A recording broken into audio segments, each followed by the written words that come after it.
Oh, dun dun dun dun dun dun dun dun dun. Dun dun dun dun dun dun dun dun dun dun dun dun. Alrighty, guys, thanks for joining me. This is your host, ID Jester. Welcome to Internet Baseball League, or IBL for short. It's been a while since I brought this to my channel, and really excited. I got the some new cards printed out, and so I was wanting to use them, so I decided today was going to be the day. So we're going to replay the first 4 games of the season in 2017 for the Arizona Diamondbacks. They hosted San Francisco, and so we can see we have Arizona and we have San Francisco. So don't get to see these teams very often, and in 2017, Arizona was like one of my favorite teams. So maybe someday we'd actually do a whole replay of them, but that's for another day, I guess. So yeah, so Internet Baseball League. Let's just kind of go over it with you guys.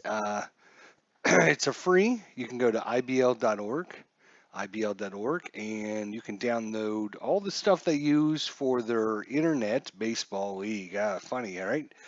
So they have players if you're interested, you can join up with them, and they run games. And it's basically it's based upon the old Pursue the Pennant that went defunct, and they took the rules starting in 1997 and kind of created their own uh, additions and uh, rule changes and everything, and made their own charts for the game. And it's been expanding since 1997.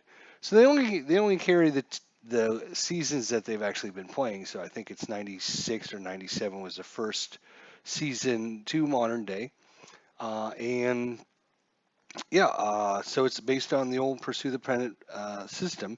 It is pretty in depth, I will say that. Each of the different, you know, just for like, give you an example here for hard grounders here, there's a whole column on all the rules associated with it. So it does take a little while to figure it all out. It's not just something that you can just download, print out, and get to playing. It's going to take a little while to figure out everything. And like I said, it's pretty in depth.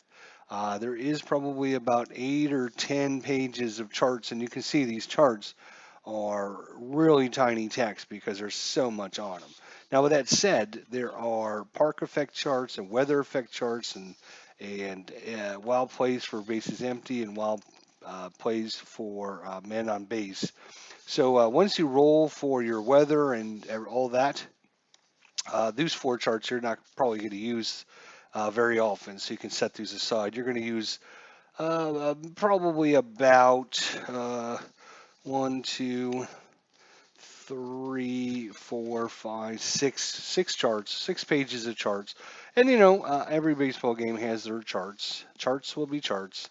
Here's like an error chart here. There's an infield range chart, outfield range chart, deep fly chart, jump chart, steal chart.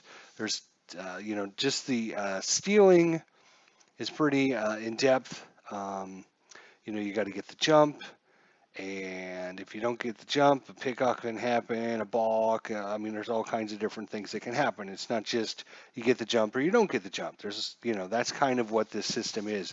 Bunting, there's a whole page on bunting and wild pitches and such. So, anyway, so we'll get those results when we need them.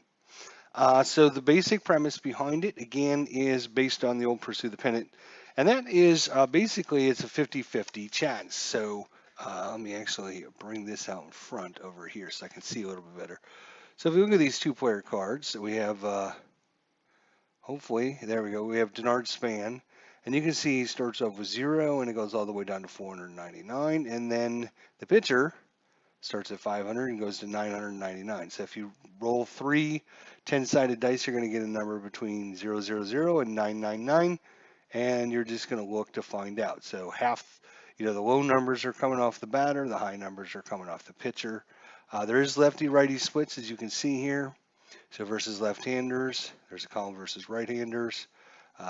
Same thing for the pitchers. If they're facing left-handed batters or right-handed batters, and those will adjust. Um, for the for the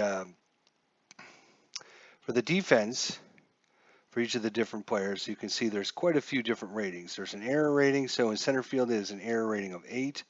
He has a run rating, or I'm sorry, a range of H. There's a throw value, and in this case, it's just a +1. And then there's a pass ball and a pickoff. If he was a catcher, those stats would be there as well.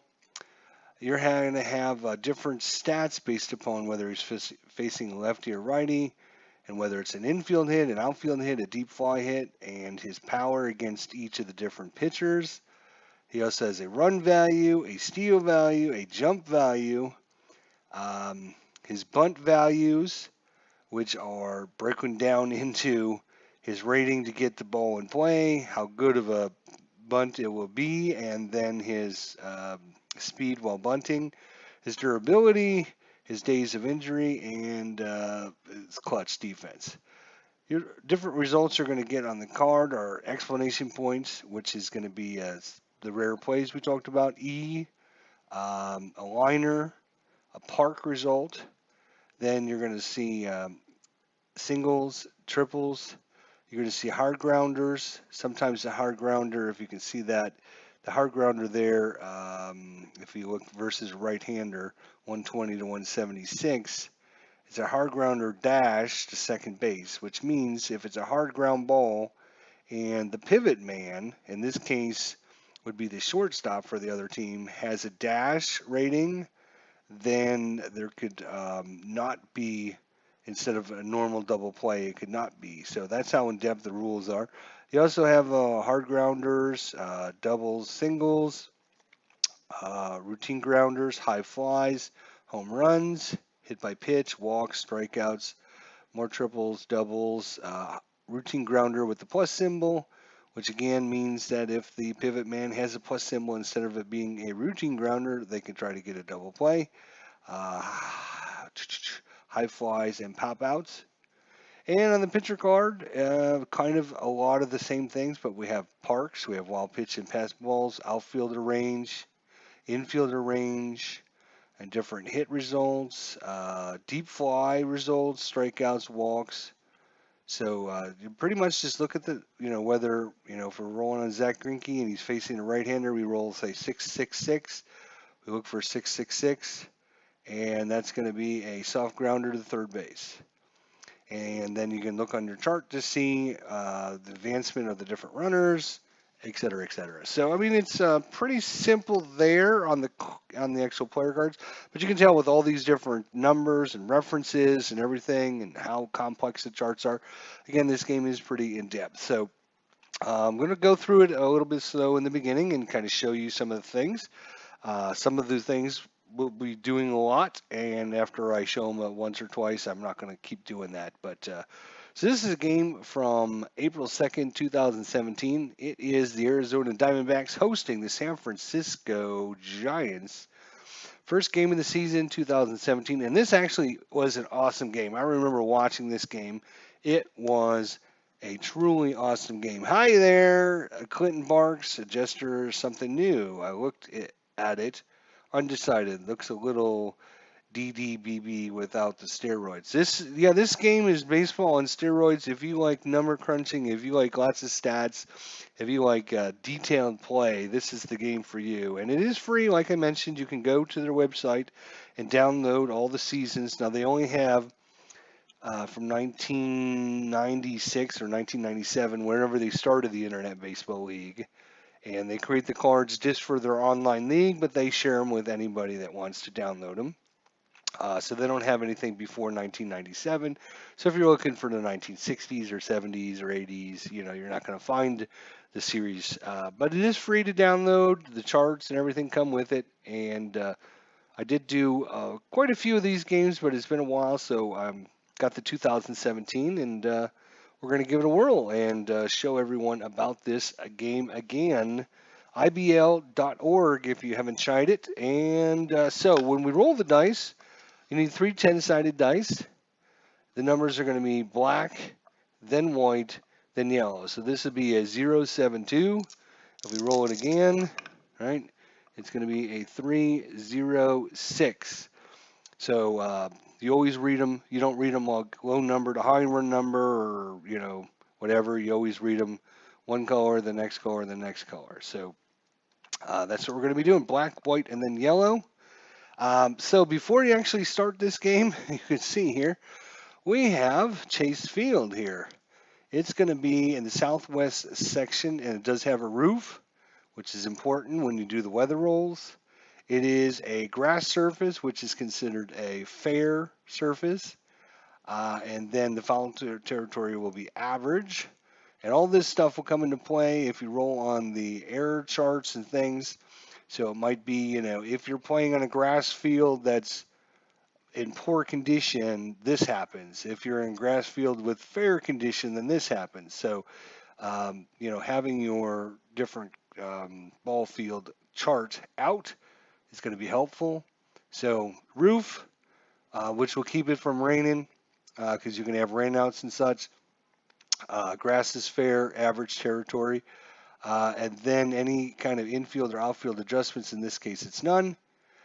Then we're going to be rolling for wind conditions to see if it's a crosswind, no wind, or a straight wind. And that, my friends, is going to adjust the distance you're going to need to hit a home run based upon left field down the line, left field, left center field, right field, or right field down the line. And it also gives you the height of the fence in each one of these different sections, because you can have, if your fence height is 11 or less, you can have a robbery of a home run. So everywhere except for center field, looks like, is going to be available. And then if you have to roll on the park check, here's your different results based upon what the fielder is. So there you go. And then special park effects.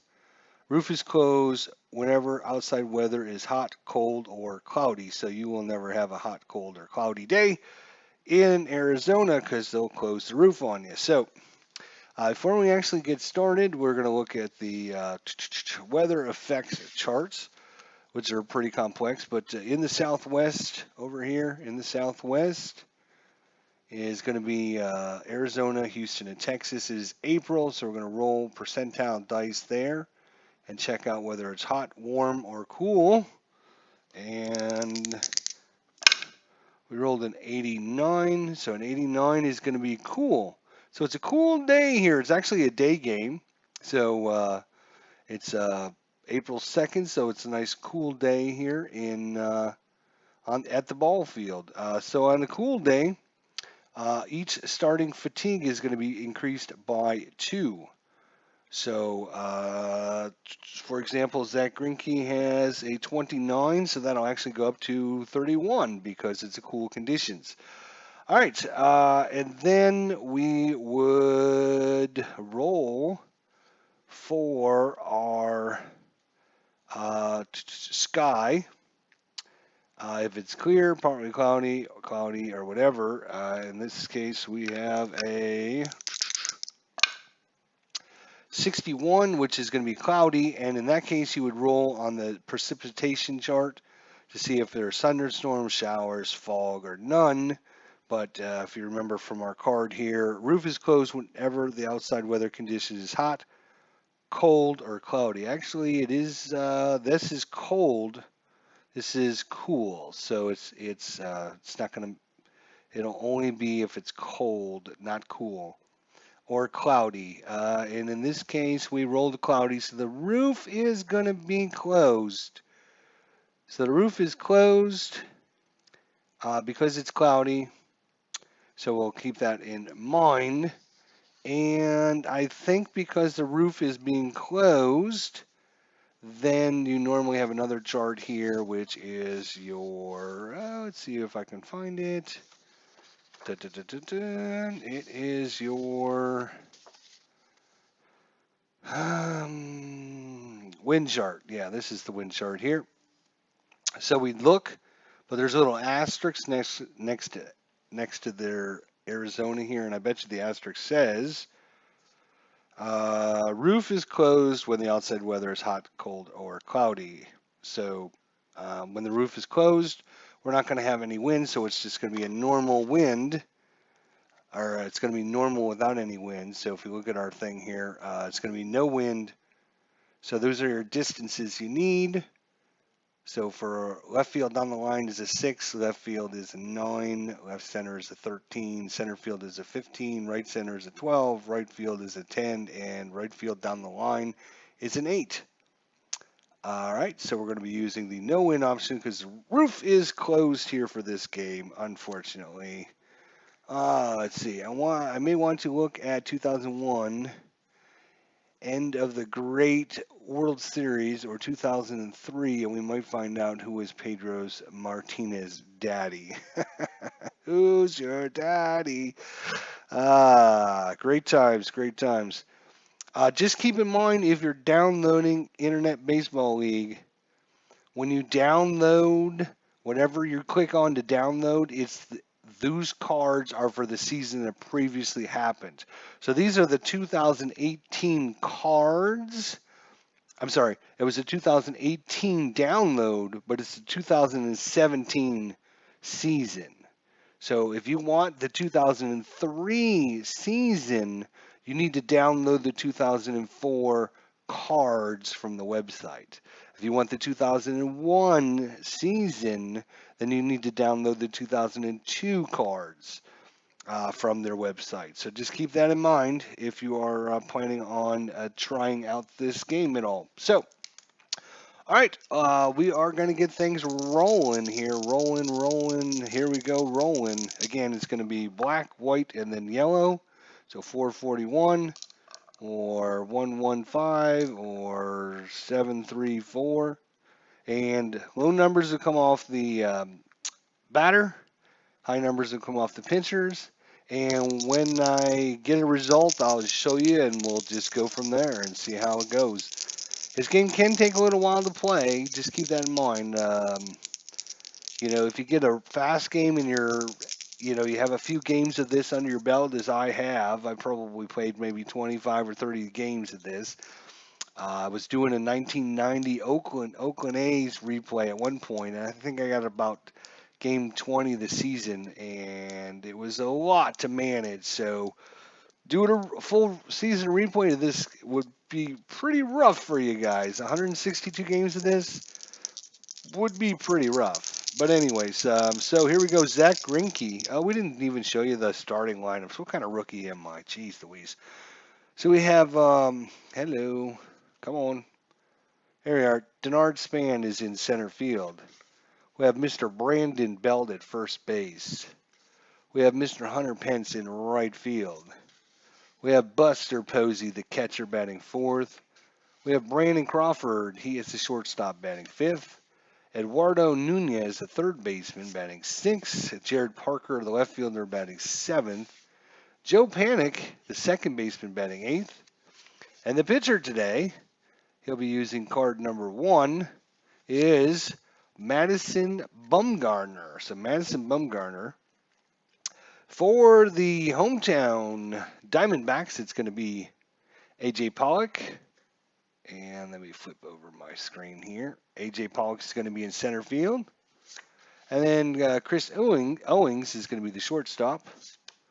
We got Paul Goldsmith still on the Diamondbacks in 2017. And he's at first base. We have Jake Lamb at third. We have Yasmi Thomas in left field. We have Brandon Drury at second base. David Peralta is in right field. Jeff Mathis is the catcher. And pitching today for your Arizona Diamondbacks is Zach Greinke. And as I mentioned in the beginning of this was an awesome, awesome game. I watched this game live, and it was a real good game. In fact, Madison Bumgarner, I believe, if I'm not mistaken, actually hit 2 home runs in this game, and was just yes, Madison Bumgarner, 2 at bats, scored 2 runs, hit 2 home runs in this game.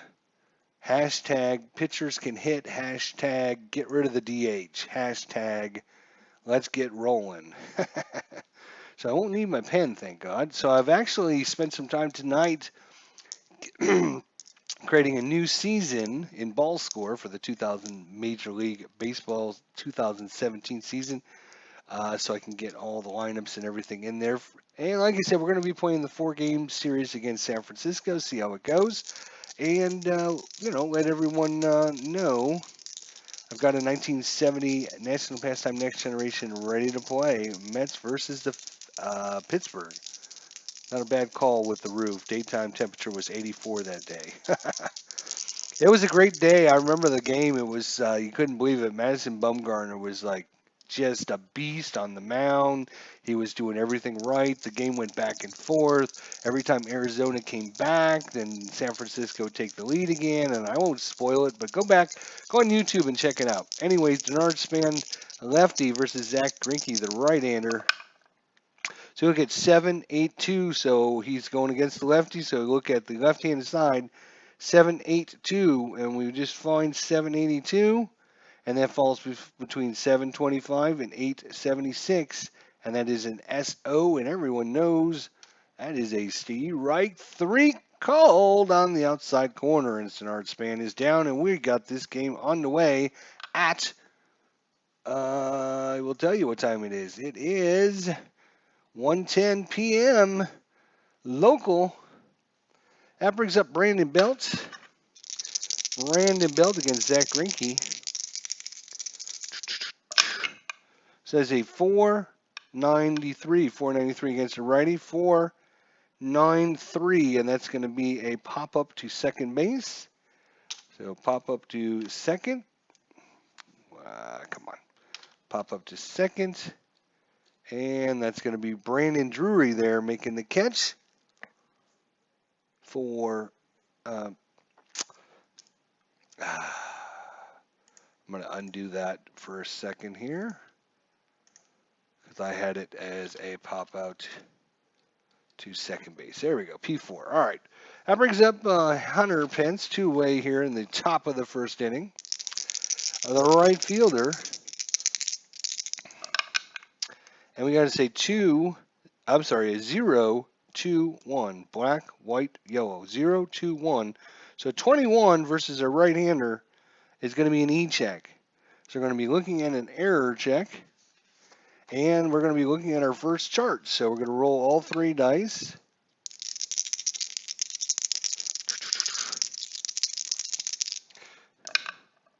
All right, so I'm going to just slide these over so you can see how this is done. All right, so the third dice is kind of your special dice, right? Because you got your percentile dice and then you have your third dice. So the third dice, you look at this, and it tells you which. You look at the number and it tells you which position. But if you're baseball and you know baseball, everyone knows 7 is the left fielder. So we're going to be testing the left fielder's error check. So left fielder is Yasmay Thomas, and he has an error of 9. So errors go from 0, which are really, really bad, up to 9, which are the best. So he's got an error range of 9. And we look at now the percentile, and we find his position on here. So I don't know if you guys can see this. So I'll just slide this up real quick here, up at the top. All right, so obviously we got the 7 here, which is your left fielder. All the ratings go from 0, which are really bad, up to 9, which are really, really good.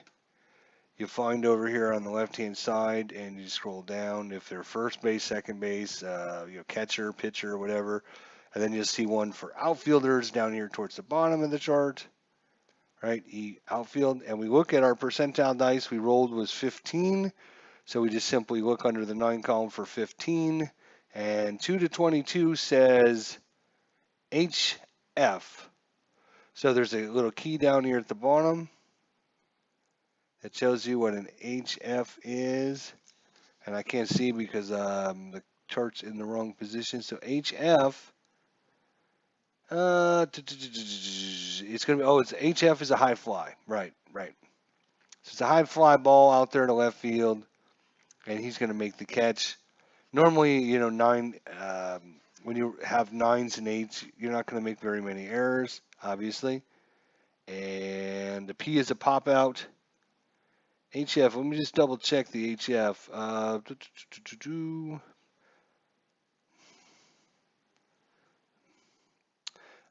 So if we look at our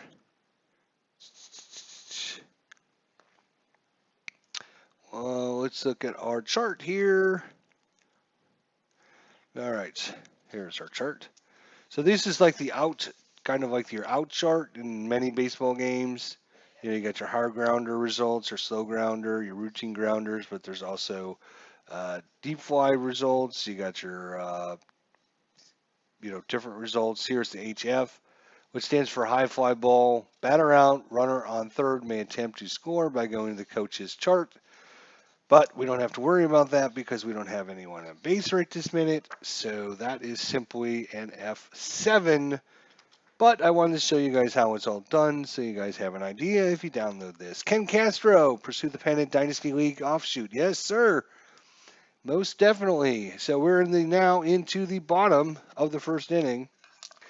Madison Bumgarner, lefty, steps out. He's going to be facing off against A.J. Pollock for the Diamondbacks. And like I said, I'm going to go over the charts a couple times. So once you guys see them a couple times, unless something's strange on the chart, I'm not going to keep going over them, and over them. So Madison Bumgarner against A.J. Pollock.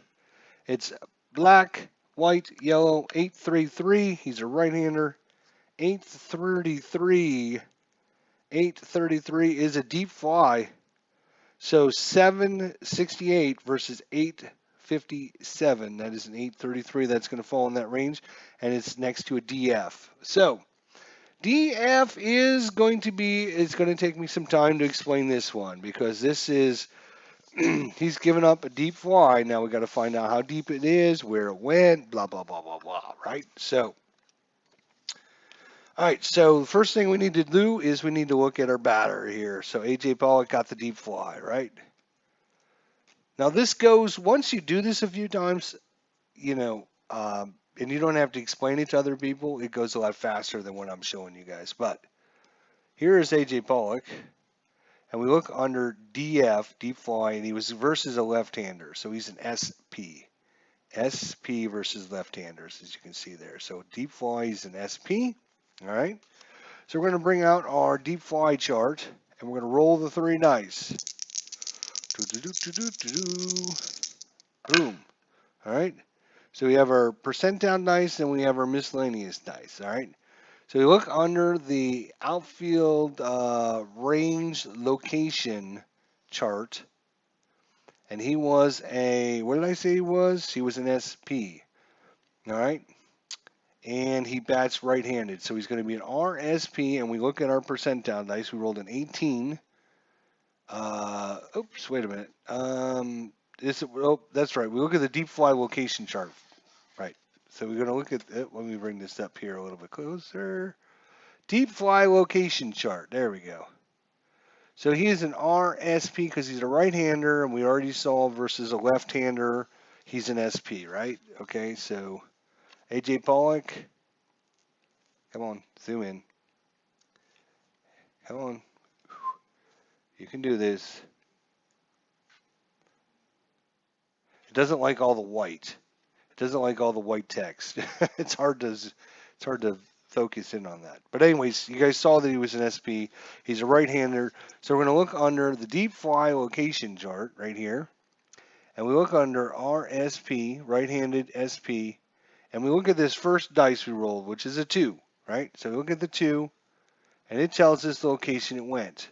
So under 2, right, it went to LF, which is left field, all right? So if we look at Chase Field, right, look at Chase Field, right, left field, remember there's no wind today because the roof is closed, right? So left field, you have to have a distance of 9 or more for a home run. So a distance of 9 or more to left field will be a home run. Okay? So the next thing we need to check is what is A.J. Pollock's power rating versus left-handers, he's average, AV. Versus right-handers, he's just fair. But against lefties, he's average.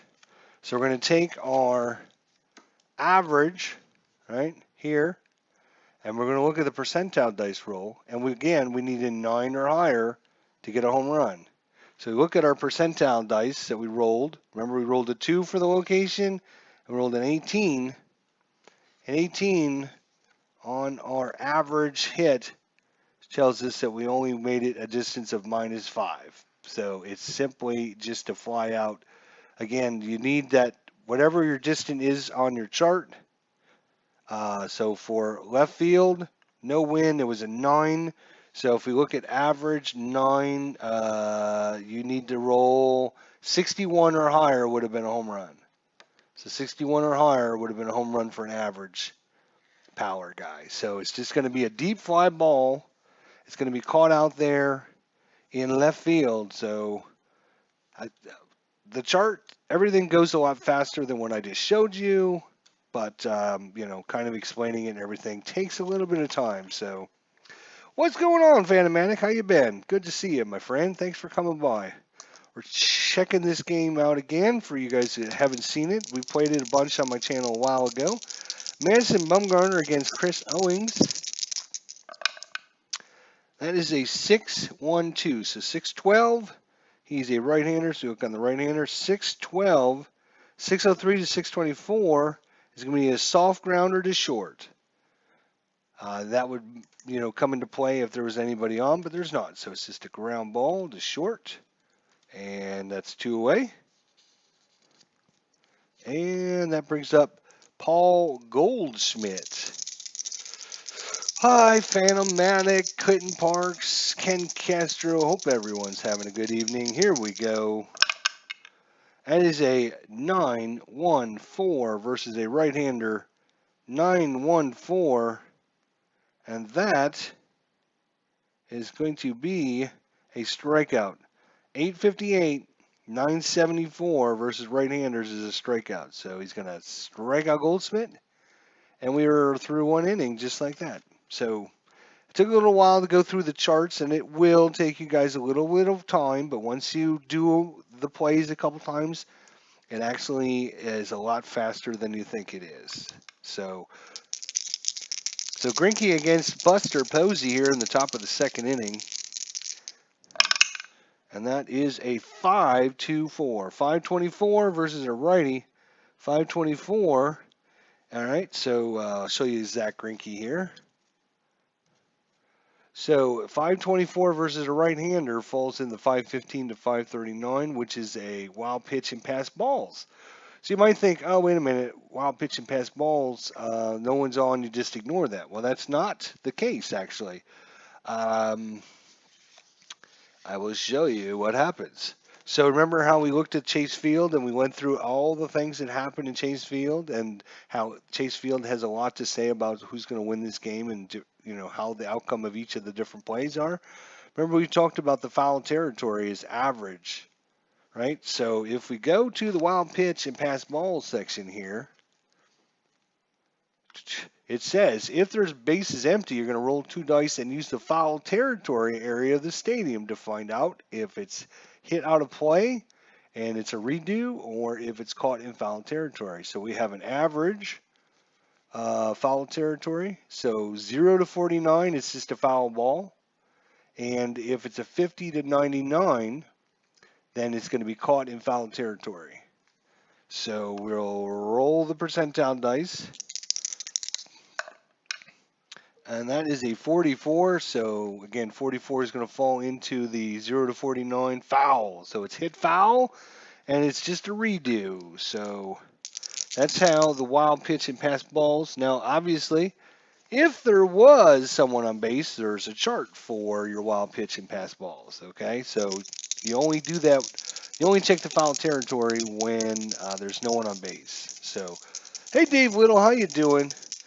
Are you okay, Dave? I was there for a long time waiting, and I actually emailed you because everyone is a little concerned something had happened to you.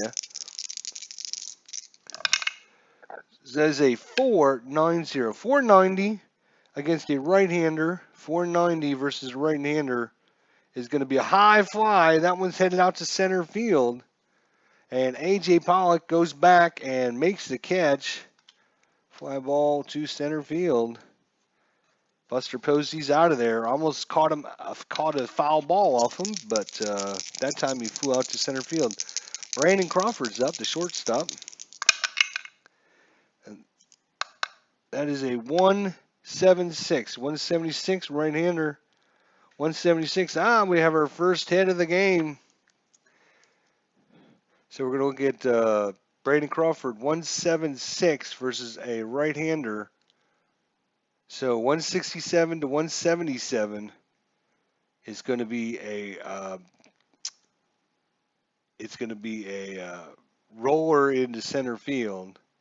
It's not actually right center field. I think it's L stands for a liner, and I think R is if I'm not mistaken, it's like a ground ball that goes into center field, and he's going to get two bases, so a double on that. So, and you can tell all the base hits are in bold. I don't know if you guys, if I pull the card back a little bit, you can see some of the results are bold.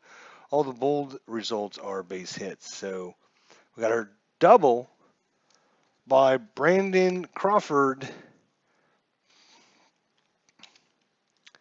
and he is aboard. So if we're looking at stealing, we got two things to worry about. First thing is jump. So your jump rating is your chance to get a good jump on the pitcher. Lower is bad, higher is good, because you're going to compare your jump rating with the pitcher's hold rating, and you're going to roll on the chart for that. The second thing you need then is your steal rating. And if I show you the chart real quick, you guys can kind of get a general feel for things here. All right, so here's your jump chart. It goes from 0 to 5. Obviously 5 being the best, 0 being the worst.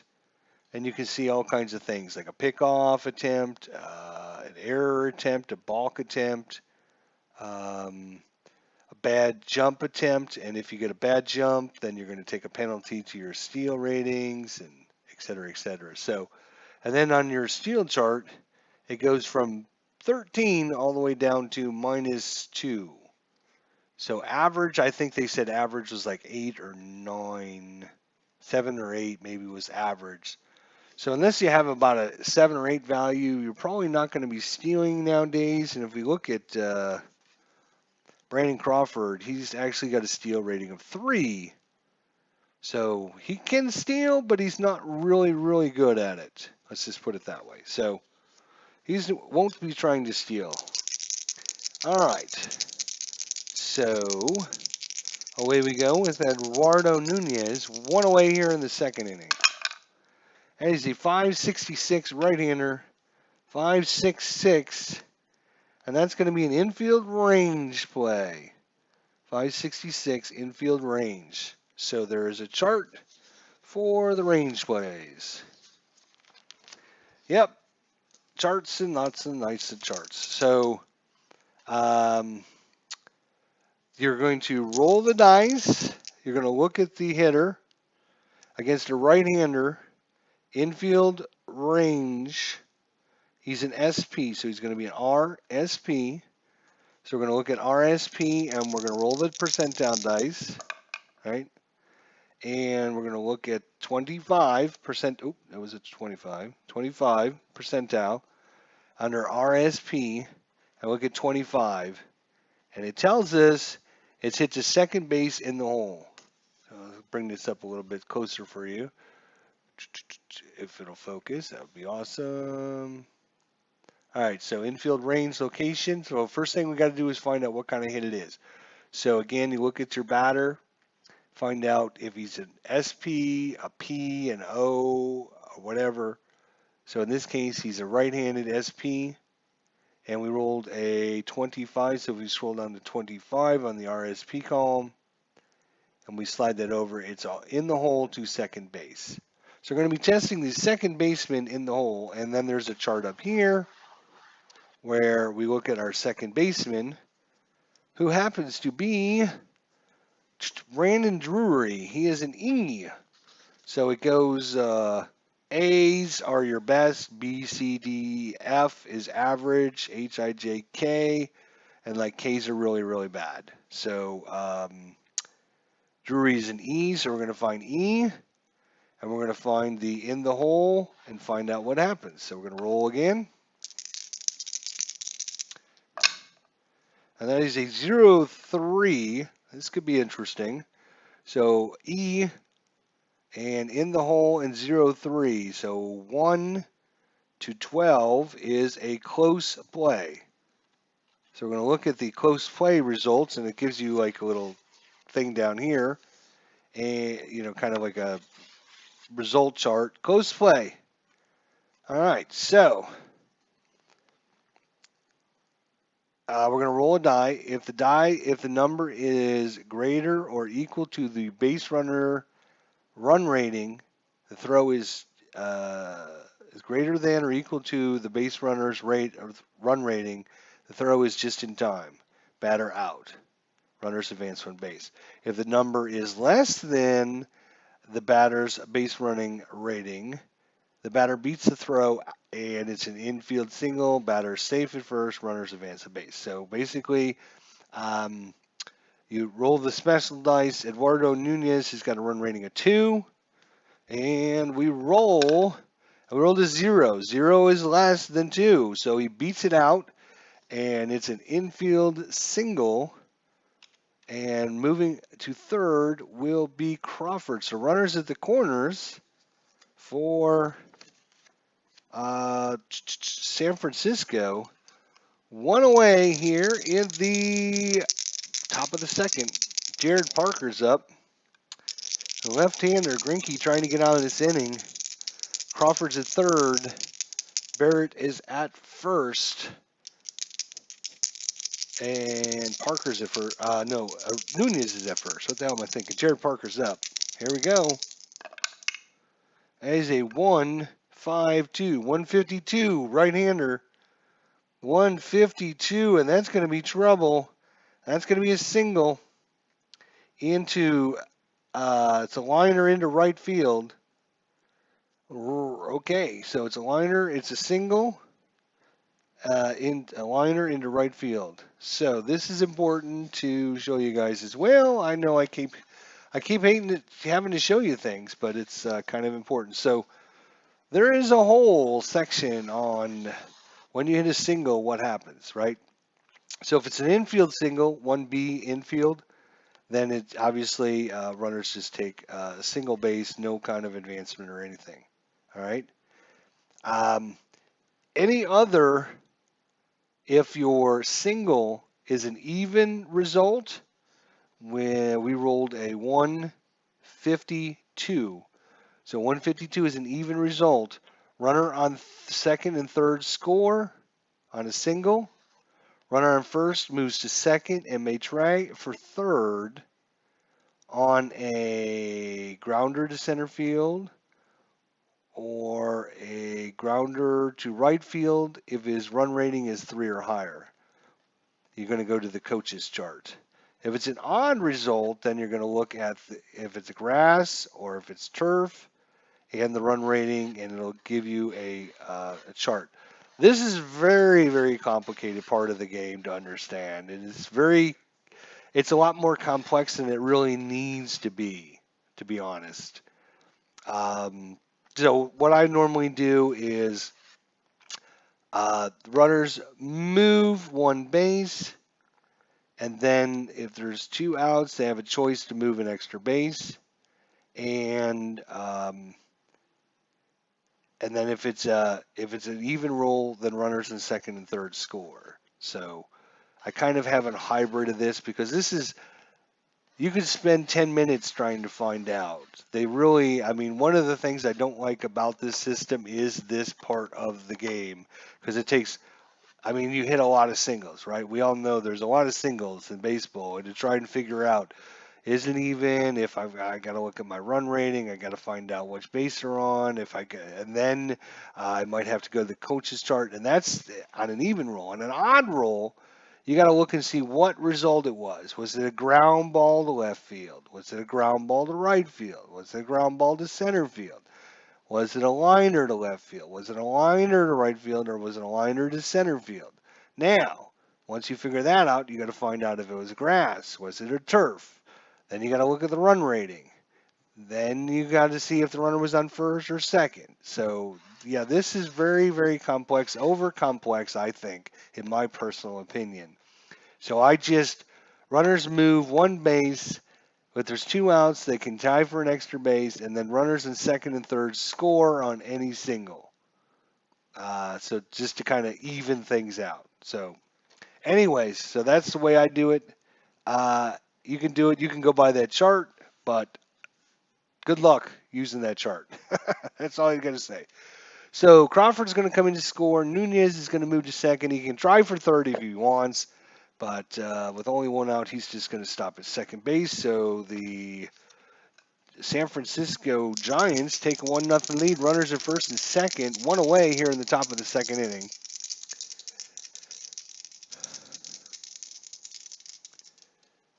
I clicked the wrong button in OPS and switched from the game to the intro by mistake. Yeah, I kind of figured you were thinking you were live, and because it just sat there for a long time. Al tried to message you. I tried emailing you to let you know see if everything was okay. So, anyways, Joe Panic is up, 8th hitter. Runners are first and second, one away. That is a 6-1-5 versus a lefty. 6-1-5, 6. Oh my gosh! And 6-1-5 is the number he needed. 6-1-5 to 6-2-3 is an infield single. So that is going to load the bases up with guess who coming to the plate? That's right, Madison Bumgarner. And go check out this game in real life. This was a hell of a game in real life. And that's one of the reasons why I've decided to play this. This is a very exciting game.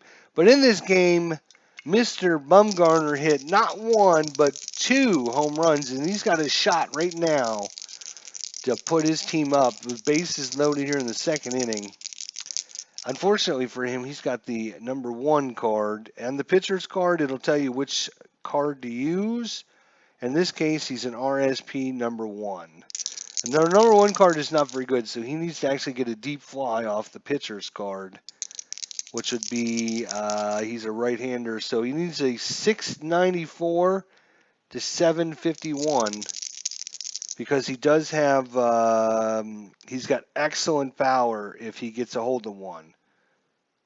So he could hit it out if he gets those numbers off of Zach Greinke. But he got a 965 versus a right-hander. 965 is a hard grounder to short, and that's going to be a 4. I was going to say the short, so he's going to be a 6-4-3 double play, and that's going to do it. 6-4-3 double play to end it. And Bumgarner with the bases loaded cannot come through, but they do score 1, and they take a 1-0 lead going into the bottom of the second inning.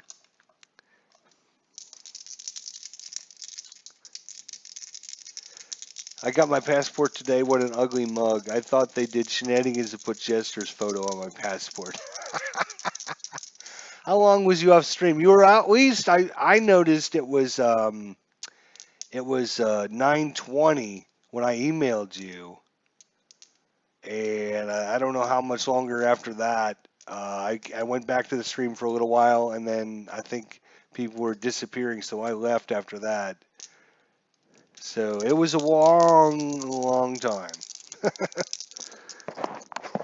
All right, so Madison Bumgarner comes out bottom of the second inning to face off against Jake Lamb. That is a 0-6-0, so 60 left-hander, 60 versus a lefty. And that's an error chance, so we're going to the error chart. Did I show you the error chart yet? Oh my gosh, yeah, we showed you the error chart. We're going to show you one more time on the error chart. So again, this dice will give you the position. You find out the error rating. You look at the number, and then you look at the percentile dice under that number to find out. So let's do it. I got to switch my little cheat sheet here to San Francisco's out in the field right now. So it helped me figure out. All right, so the yellow, the special dice again, 7. So this is, again, the left fielder. That is Jared Parker. He has got an error of 3. So we're going to look under the 3 column and roll the 45, right? So, again, you get your position, which in this case is 7. If you roll a 0, it's an exclamation point, and there's a special chart over here on this side. And this is where you can have all kinds of turf, grass field, crosswinds, night, day games, all that stuff that we looked at in the beginning. That's where all that comes into play if you roll a 0 on the error. We rolled a 7, so that's going to be left field. Left fielder again is Jared Parker. He's a 3, so we're going to look under the 3 column. We rolled a 45, and he is an outfielder. And a 345 takes us to a P. A P says pop-up, runners hold. All right, so it's just simply a pop-up to short left field. Incoming in is Parker. He calls everyone off and makes the catch. Left fielder, there we go. Where are we over here? All right. Yasmay Thomas. No, you're not stupid, Dave. You're just unlucky, I guess. Just unlucky. I thought you would have saw the chat saying, hey, are you there? Is everything okay? But I guess you didn't.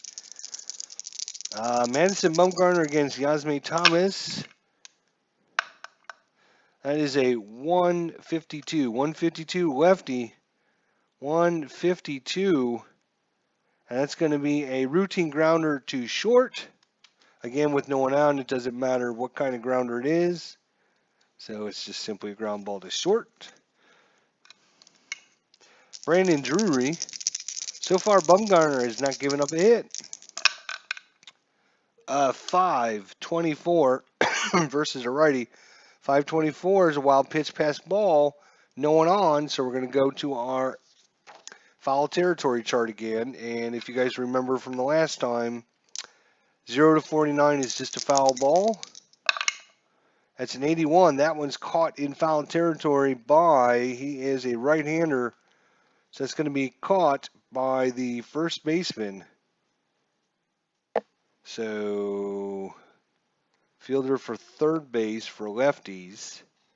First base for right-handers. That sounds opposite of what it should be, but that's what they have down, so that's what we're going to go with. So, he is a right-hander. What did we say?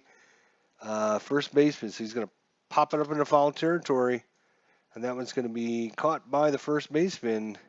And it's another 1-2-3 inning for Madison Bumgarner. Top of the lineup for the Giants, up 1-0. Zach Greinke, Denard Span, 5-67. He's a lefty. 5-6-7. Infield range play. You going to bed? All right. You feel better? No. All right.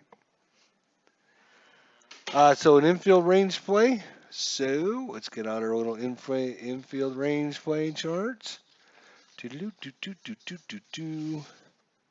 So we roll the dice again. We look at our hitter against a right-hander. It's an infield range play against a right-hander. He's an SP, so he'd be an LSP. That's how simple that is. An LSP. So we're going to look under the LSP column, and we're going to look at the percentile dice, which are 0, 0, 0, 0, which is up the middle against the pitcher. And you can only get that number, LSP 0, 0. That's crazy. So this is going to be a tough one because it's up the middle against the pitcher. LSP 0-0. You can see up the middle against the pitcher. So we're going to roll the dice again, and we're going to up the middle, and the pitcher is. I got to switch the my little cheat sheet again here.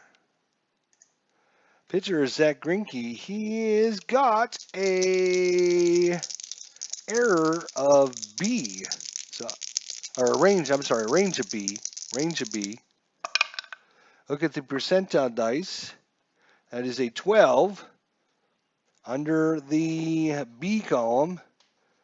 So up the middle, and that is going to be a 0 to 18 is a close play. So we're going to look at the close play again. Denard Span is a run of 2. So we're going to look at our special dice. If it's less than 2, he's in there safe. That's a 9. So they get him this time. They get him. So Greinke gets off the mound, gets it over to first in time. And that is going to be a grounded to the pitcher for the first out of the inning. All right. So I've gone over that one a couple times. I might not have to show you guys that chart again. If I do roll something, right, and you weren't here and you want to see it, let me know, okay? And I will bring the chart out again. But so Brandon Belt's up. 824 lefty. So look on the left side, 824. That's a strikeout. So Greinke gets a swinging. Brandon Belt is down on strikes. Hunter Pence flew out to left field. 0-93. So it's just a 93 right-hander. 93. So that is a park question mark.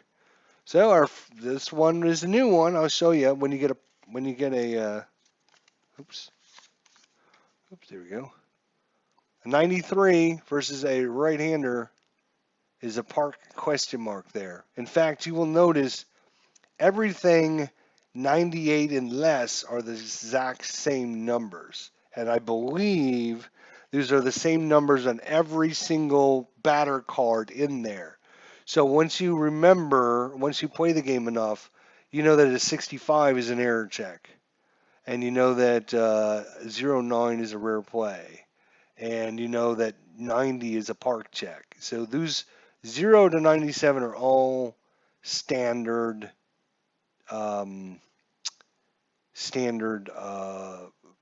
number systems. So we have a park question mark. Okay, the park question mark again. We look at our park chart. We'll look at our park card, Chase Field. I'm going to roll on where it says park question mark down at the bottom there. So we simply will roll percentile. We don't need our fancy dice on this one. This is a 61, and we just simply look at 61 there. 49 to 73 is a double 2B RC, right center field. A double to right center field. Wow. Okay. There's a lot of this park gives up a lot of hits, I guess. I'm not used to seeing that, but yeah, it looks like a double to right center. It would be a RC. It would be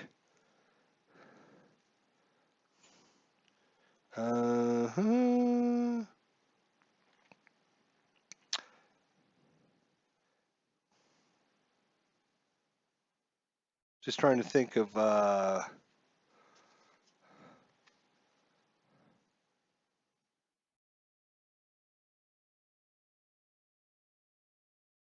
guess that would be right center in this case. Left center, right center, and a liner to center field. Yeah, I guess the RC in this case does stand for right center.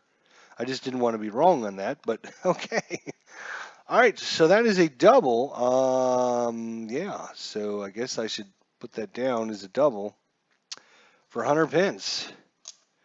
Buster Posey against Zach Greinke. 2 away here in the top of the third. Hence on second takes his lead. Posey waits on the pitch. Here it comes. 0-2-0. So 20. 20 is going to be an error check. So we've done the error check a couple times. I'm probably just going to keep the chart off and do it quickly here for you guys. I will talk about it as I do it, maybe. I'm just looking for a good spot to put this chart because I'm just going to, yeah, there we go. All right, so you're going to roll the dice again. Boom. The yellow dice tells you the position. In this case, this one's going to be hit to third base, so that's Jake Lamb. He's got a 6, and so we're going to look on the 6 under 96, right? 6, 96, he's a third baseman. 6, 96, so 90 to 99 is a P.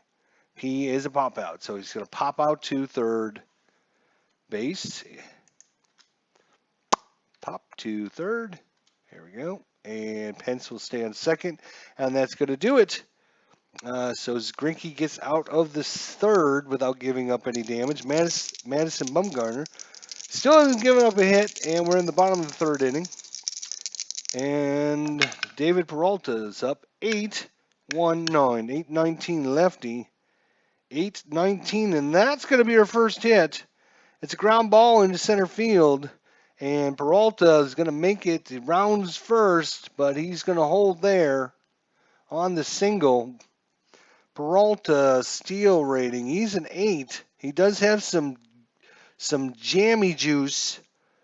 David Peralta, he's got some jammy juice. His jump rating is only a 0, which means he can get a bad jump. But you know what? I'm actually going to. He's going to try to get the jump, so I'm going to go through this because there's not a lot of players in the game that have very high steal ratings. So when you get one, you got to take this opportunity. So we can see you're going to do a steal, right? So your important things are your jump, right, which you're going to roll first, and then you're going to try your steal attempt, all right? So those two numbers are what you're going to look at on the batter. For the pitcher, right, for the pitcher, you're going to look at his hold rating. His hold rating is average, okay? AV is average, all right? And so what we do on our jump chart is we're going to take our jump of 0 and we look at average. See if I can. And so we're going to roll the percentile dice and we're going to go down to where it says average. Oh, average is here, and see what happens. He can hold, he can get a bad jump, or he can attempt it. So we're going to roll percentile under the 0 jump. And I'm thinking 0 is the worst, but let me just double check that. Bad jump. Yes, it is worse. Because if you have a 5 on your jump, you have no chance of getting a bad jump. So that's, yeah, so 0 is the worst. All right, so you rolled a 16. So this is interesting. So you have your exceptional, your very good, your average, your fair, and your poor. But above all those is your all. So if you roll really, really low, you're going to have things like a pickoff attempt, an error chance, a balk, and all that. So we rolled a 16. So under the 0 column, we go to 16. And it says 0 to 19 is pickoff holds. So if the pitcher and the catcher have a pickoff rating greater than 0, roll a die and compare against the rating. If the roll is less than the number, the runner is picked off.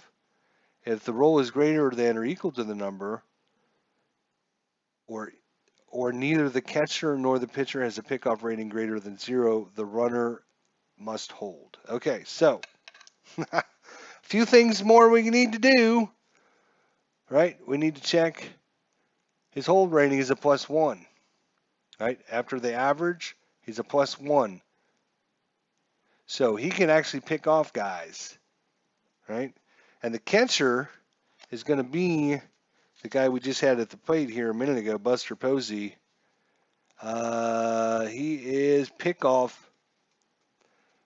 So we have you have your error is a 5, range is F, his throw is -1, his pass ball is very good, which means he's very good at blocking them, and then his PK is 2.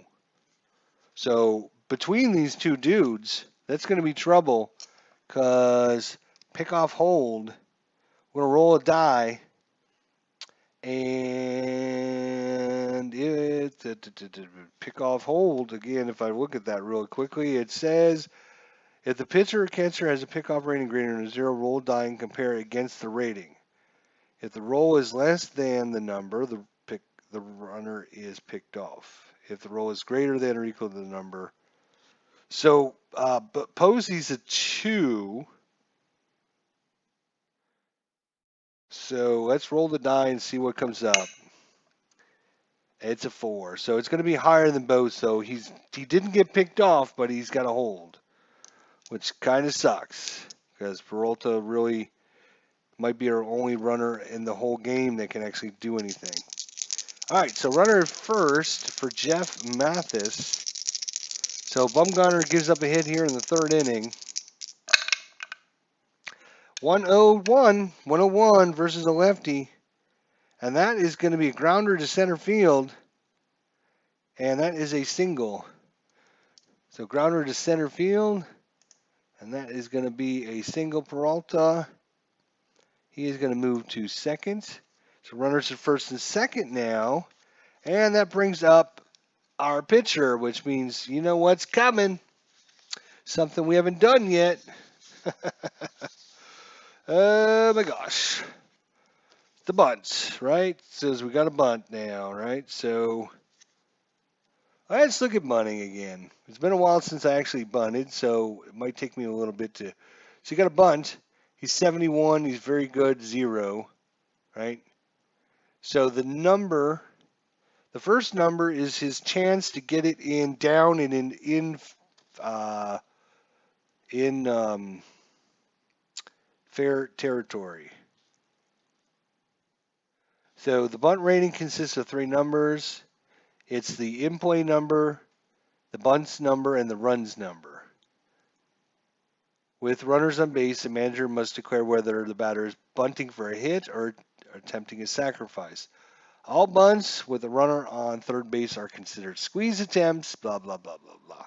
All right. So if you're trying to sacrifice, you add +20 to the in-play rating when a bunt is a sacrifice. If you're doing it, and they give you little modifiers in this little chart here. All right. Here's all the play. First, roll 2 dice. All right, we're rolling these 2 dice. Roll 75. If the result is a 99, the batter misses the pitch and the lead runner is caught off base. If the result is less than or equal to the batter's in-play rating, the bunt is fair. Roll 1 die to determine which player fields it, and then proceed to the bunt in play chart, which is over here. So we roll a die. It's a 4. The fielder is going to be 3 to 4 as your first baseman. All right. Now his bunt rating again was so the first number is like your percent chance to get it in play, right? He's got a 71%, and then the VG is very good, which means he's very good at bunting, right? So you're going to look at the bunt chart under very good, and we're going to see what kind of result we get. So we're going to roll percentile.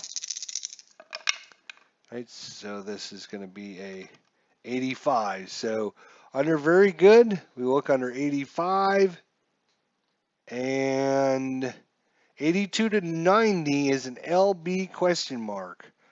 So LB question mark stands for potential play at the lead base. With bases empty, resolved. If you want to try for the lead runner, the play at lead runner base, right? Attempt to throw out the lead runner by going to the play at the lead rates chart. And the run rating of the runner that's on Let's see. That's a good question. We have who's on? David Peralta's on.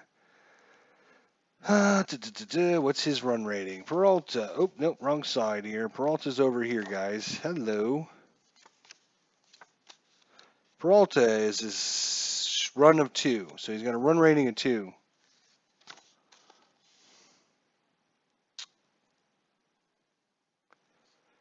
So you're going to simply look at the run rating of the runner. So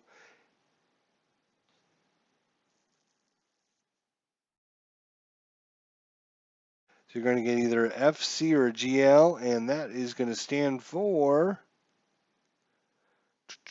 FC. Fielder throws to lead base but the runner is safe. Okay, so we're going to roll percentile on their little chart. You just look at the lead runner's run rating. He's a 2, so 0 to 38 is an FC, which is going to be the fielder throws to the lead base, but the runner is safe. A 39 to 99 is going to be a GL, which stands for lead runner cut down and the batter safe at first. So basically, 39 or higher, they're going to get the runner out at third, and 0-3, they got him out at third. Good play there by the first baseman. The first baseman there. That's going to be, who's that? That's,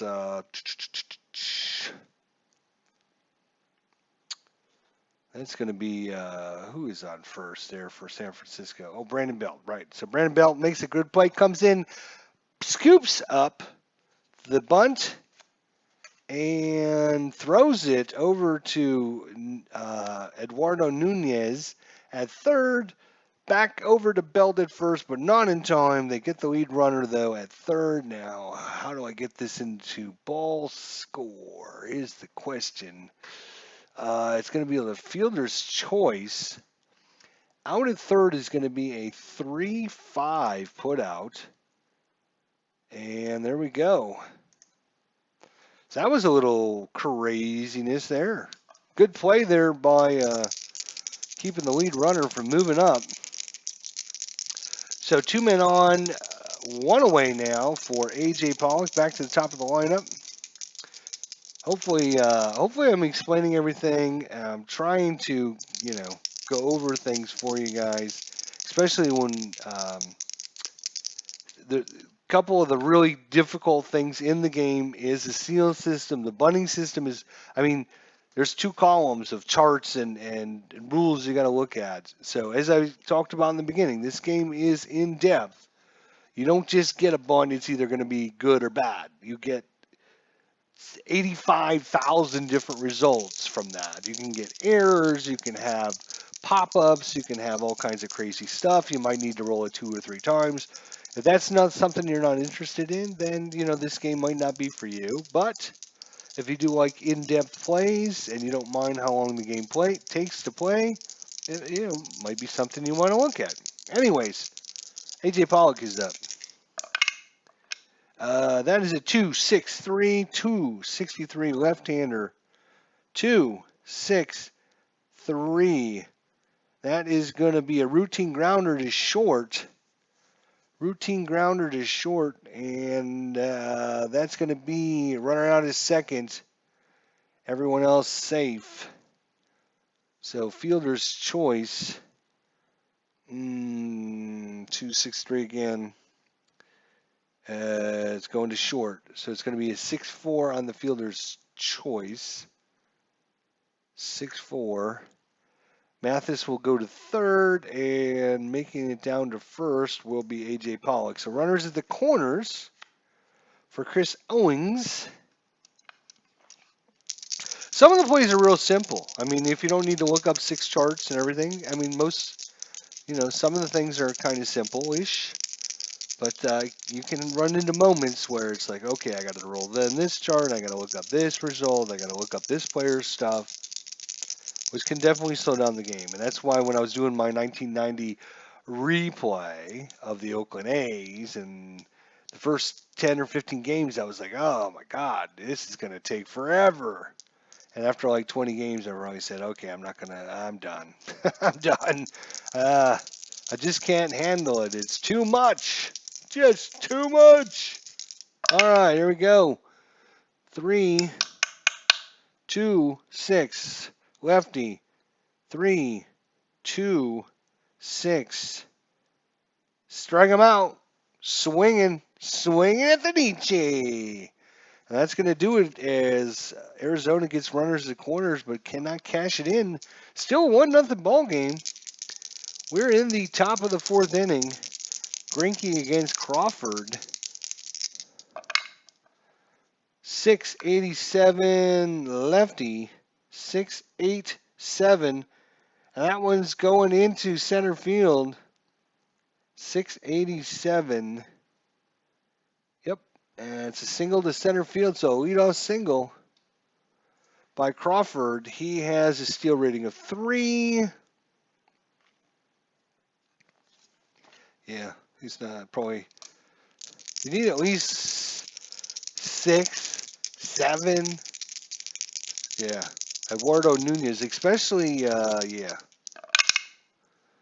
260 righty, 2-6.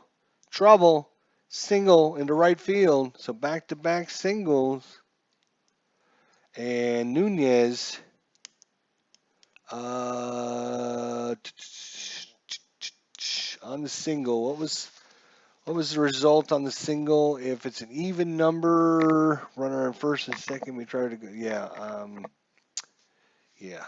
Now he's just going to stop at second base. Runners are first and second, and that should bring up somebody. Yeah, Nunez, right. Zach Greinke trying to get out, giving up 2 more hits here in the beginning of this inning, trying to finagle his way out of it like he did in the second inning with bases loaded. Only giving up 1 run. 6-6-8. Right-hander. 6-6-8. And that is going to be a soft grounder down to third. Soft grounder down to third. Now this one's going to be interesting because you have a runner on second.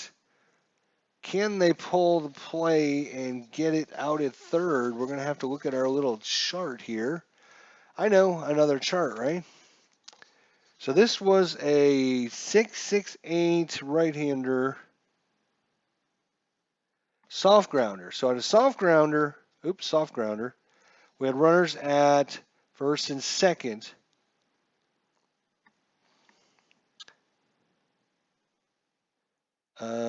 Okay, so if the runner at first base has a run rating of 2 or higher, the batter's out, and he advances to second base. If the runner has a run rating of 1 or less, he's forced at second. So you're determining how fast the runner can get over there. And so the runner on first, on first, Nunez. Oops. Yeah, it was Nunez, right? Nunez is a run of 2, so he's going to make it over there. So slow, and so out at first on the ground out to third base, grounded to third, and everyone's going to move up, advance. Thank you very much. So runners is second and third, 1 away. That brings up Joe Panic, and Bumgarner's due up next. Bumgarner already hit into 1 ground ball double play. They could try the shenanigans, load the bases, and see if they can get him to ground out again, or they face Panic, pitch to Panic, hope that they can get it out, and then hope they can get Bumgarner out. So defense will come in. Defense is coming in. Runners is second and third, 1 away. Well, Walking Panic does set up the double play, though. Nope, I think Greinke feels good. He's going to, defense will come in. That's a 6.95 lefty. 6 695.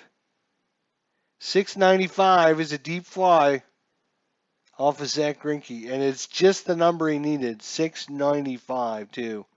So deep fly. So Joe Panic against a right-handed pitcher. Deep fly is a P. So he's an LP, and he has only fair power. So probably going to be a out, but you just never know. Just never know. And so I need my outfield. Here it is. All right. So for you guys just joining us, we'll go through this again. So he's a versus a left-hander. Sorry, versus a right-hander. Versus deep fly, he's a P, so he's an LP. So we look under LP to find out what location, and we're gonna roll these dice. So we look at the white dice, or I'm sorry, look at the special dice first. He's an LP, and a 1 is RFL. So it is a right field down the line. Right field down the line. Now, because it's down the line, the next thing you got to do is find out if it hooks or it stays fair. So you look at the percentile to see if the number is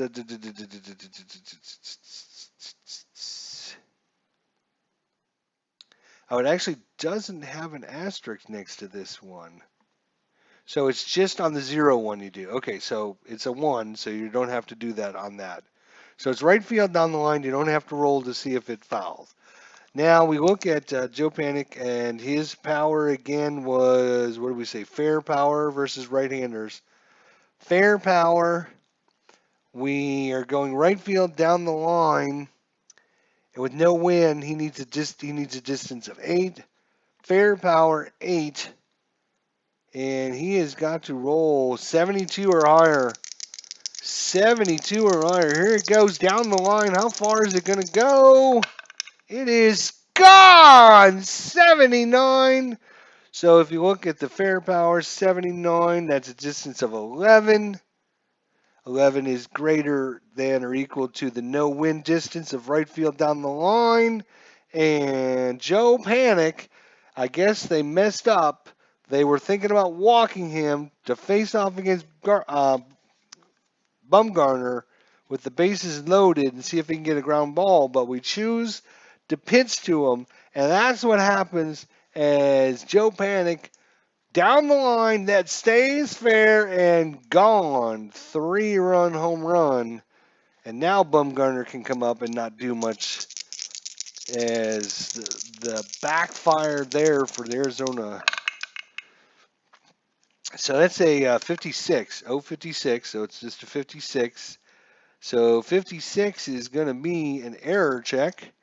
So yellow dice tells us the position. Second baseman.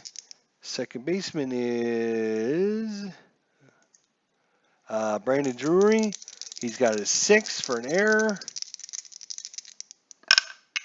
And he rolled a 0-9. Second base, 6. 0-9, so 6-28. Chopper is bobbled by second baseman and throw is not in time. 1 base error. So reaches on the error.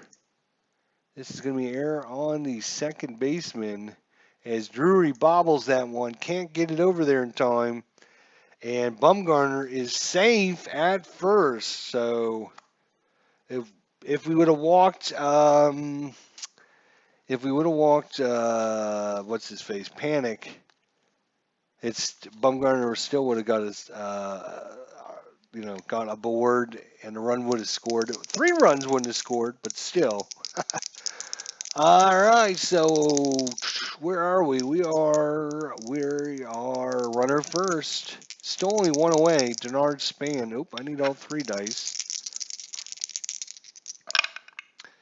That's a 497 right-hander. 497 pops him up to second. Popped up to second base. Drury's going to make the catch this time, hopefully. He does make it. And brings up Brandon Belt. Brandon Belt struck out and popped up to second. 880 lefty. 880. 880 is a walk. So he's going to walk him. And the eighth man coming up to bat is Hunter Pence. Hunter Pence is doubled and flew out to left field. Runners at first and second now. 120 righty. 120, and that is going to be a infield single, so everyone's going to move up just one base though. And that's going to load the bases for Duster. How about Buster Posey? Bases juiced again. Zach Greinke not having a very good outing here. First game of the season. Buster Posey is 0 for 2. Flew out to center field, popped up to third. Ninth man to reach base, Buster Posey. Bases loaded. 3 runs already in. As a 349 right-hander, 349. That's going to be a high fly to left field. High fly to left. And that's going to do it as they get out of the inning once again with bases loaded. And they leave them stranded again. Somehow, some way, Zach Greinke, he did give up the 3-run bomb, but with bases loaded twice, he's only given up 4 runs. That is not bad. Bumgarner, he's only given up 2 hits so far. So let's see what he can do against Paul Goldschmidt. Struck out first time up. Is a 371 lefty. 371 strikes him out again. So Goldsmith 0 for 2. Jake Lamb popped up to left field. That's going to be Jared Parker out there in left field. Bumgarner, here he comes with the windup in the pitch. As a 199 against a lefty. 199, and that one is headed out. Is going to left field. Parker on the run, Span on the run. They're both headed towards the wall, and it's over the wall. Gone! Jake Lamb hits it out of the park and gets Arizona on board. It's now a 4-1 ball game. Yazime Thomas, he grounded to short his first time up. The crowd's back into things now. 4-1 ball game. Yazime grounded to short. Crawford. That is a 101 lefty. 101, and that's going to be a single in the left field. So Madison Bumgarner gives up the single. And what's his steal 0, jump 0. All right, Brandon Drury, he popped up to first. 515 right-hander, 515 wild pitch and pass ball. All right, so we have not actually showed you the wild pitch and pass ball when there was runners on. So this will be the first time. So what we need to do is we need to find out. Madison Bumgarner, we'll look at him first. So he has a wild pitch of rare. All right. And then you look at your catcher, which is going to be Buster Posey. And you look at his pass ball, which is very good. So you look up rare and very good. All right. So you look up the pass ball rating, very good. And you look at the wild pitch rating of rare, and you find where those two intersect, and you roll on the chart. So very, very small chance of something bad happening here at this point, but we will roll it anyways just to see. 95, so very good and rare. And look at 95. So 0-7 to 98 is blocked. So it's blocked in the dirt as Posey does not let that one by. So it's a re-pitch. No wild pitch, no pass ball. And we get to do it all over again. Madison Bumgarner against Brandon Drury. Good block there by Buster Posey. Gets in front of that one. It doesn't bounce away far enough. Staying at first is Yasmay Thomas. Brandon Drury, right-hander. Here it comes. 475. 475 lefty. 475. That's a high fly to center. High fly to center. And no advancement there. That brings up Peralta. Let me just double check the high fly. Yeah, the only one that can move is the third baseman, right? All right, so that brings up Peralta, singled in the top of the third inning. We're in the bottom of the fourth. Well, I guess he wouldn't have singled in the top of the third. I guess I meant the bottom of the third. David Peralta singled in the bottom of the third. There we go. Now we're in the bottom of the fourth. 4-1 ball game. Peralta. That is a 798. 798 lefty. 798. It's a soft grounder down to first, and that's going to do it. Ground ball down to first. Bumgarner gets out of most of the inning, but he does give up the solo shot by Jake Lamb. Jake Lamb with the big shot to get Arizona back into this one. All right, Brandon Crawford is up. These should be down. There we go. Brandon Crawford, yes. Brandon Crawford is singled and doubled. 2 for 2 against Greinke. And Greinke, oh, Greinke. How many batters have you faced, Greinke? Actually, he's only faced 18, 19, 20, 21, 22. This is probably going to be his last inning, actually. Let's see how it goes, but Crawford, 404, 404. I like how when the dice end up organized, black, white, yellow, right? 404, right-hander. 404 is a strikeout, so Greinke gets the strikeout here. If I can click on the right button there. So Crawford down on strikes. Eduardo Nunez, he's singled and singled. So the 5 and 6 hitters have been killing it so far. 620, 620 righty, 620, and that is a high fly to center. It was a 621. It was an infield hit, but a 620 high fly to center. Fly ball to center field, making the catch. It's going to be A.J. Pollock. Two-way, and it brings up Jared Parker. Single and a ground out to Lamb at third base. Parker waits on the pitch. Here it comes. 583 against the lefty. 583. It's going to be an infield range play.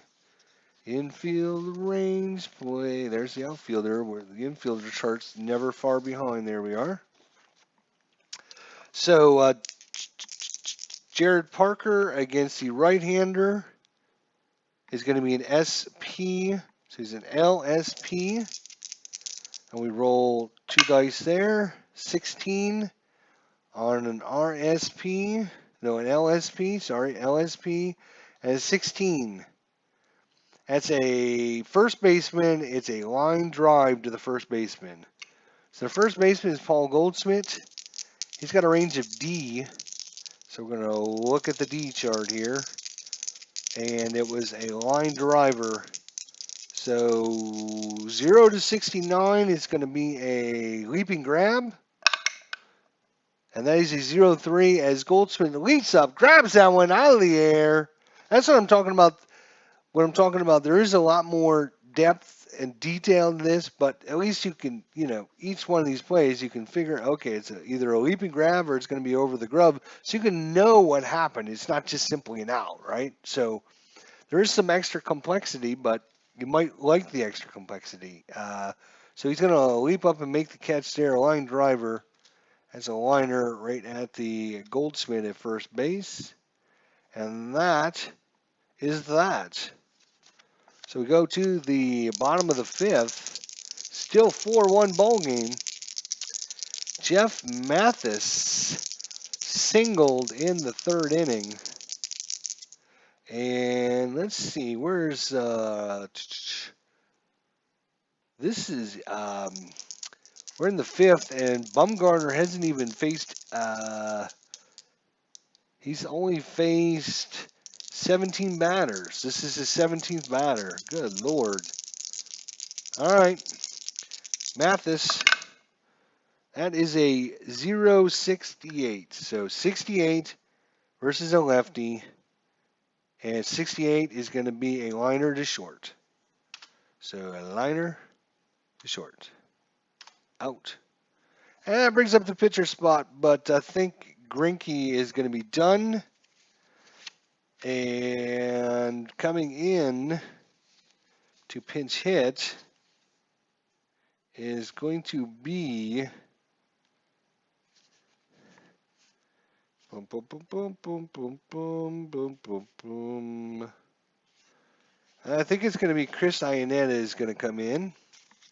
Chris Iannetta is going to be making his appearance here. So we have a pinch hitter, Iannetta. Thank you. So Iannetta is going to come in for Greinke. So Greinke's day's done. We're in the bottom of the fifth inning, 4-1. Chris Iannetta, one away. That's a 4.85. 4.85. Lefty, 4.85, and it's a high fly to center. Got under that one a little bit too much. And out there making the catch, out there in center field is Dinar Span. And so he's going to be done. That brings us back to the top of the order. A.J. Pollock, and hit into a fielder's choice, and the fly ball out to Parker in left field. 0 for 2, Bumgarner.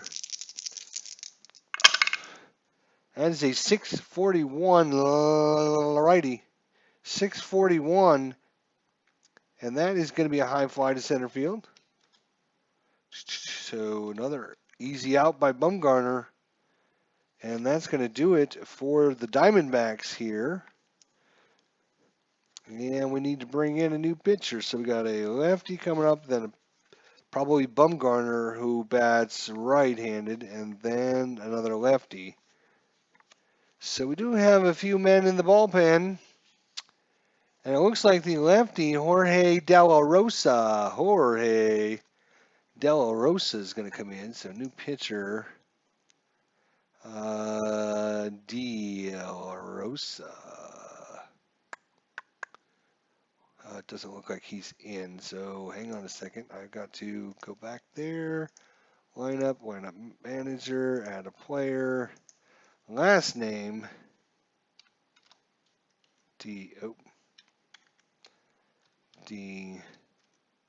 I'll do it this way. De La Rosa. Actually, the D in front is lowercase. I'm going to put it as lowercase. De La Rosa. And it's Jorge.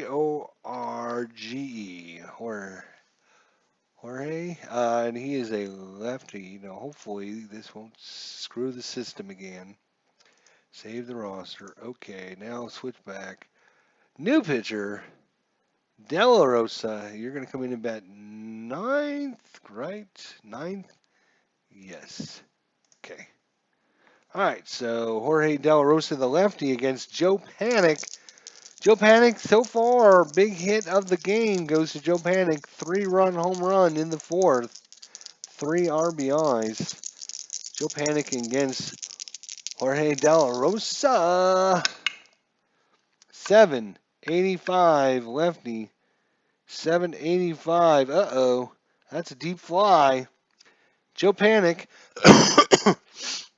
Deep fly versus lefties is SP. So he's an LSP. So we roll a die on the deep fly chart. Where did I put that chart nowadays? Where did I put it? Here it is. So what did we say? He was a versus a lefty. He's an SP, so an LSP. Roll to find out.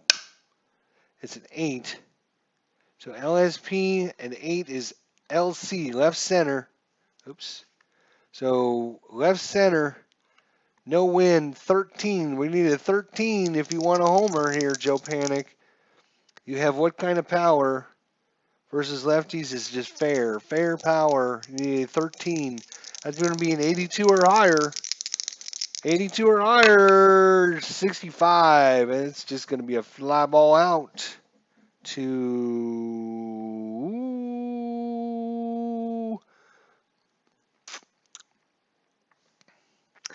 Can't remember.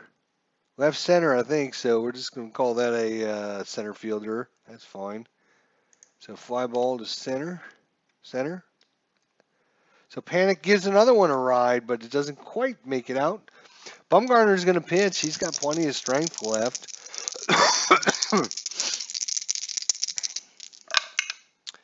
424 versus a lefty. 424. Yeah, it's a strikeout. So Bumgarner down on strikes that time. And due up is Denard Span. 0 for 3 on the day. He's a 921 lefty, 921, and that's a walk. Walked him. And steal rating of 8, jump rating of 1. He's might try for some shenanigans here. He might try for some shenanigans. All right. De La Rosa, what is his hold rating? He's average. So we're going to look at average and 1 jump. And we're going to see what happens. So just percentile dice on this one. 83. 1 and average. So 81 to 99 he can attempt. So he's going to attempt it. So Denard Span steals it an 8.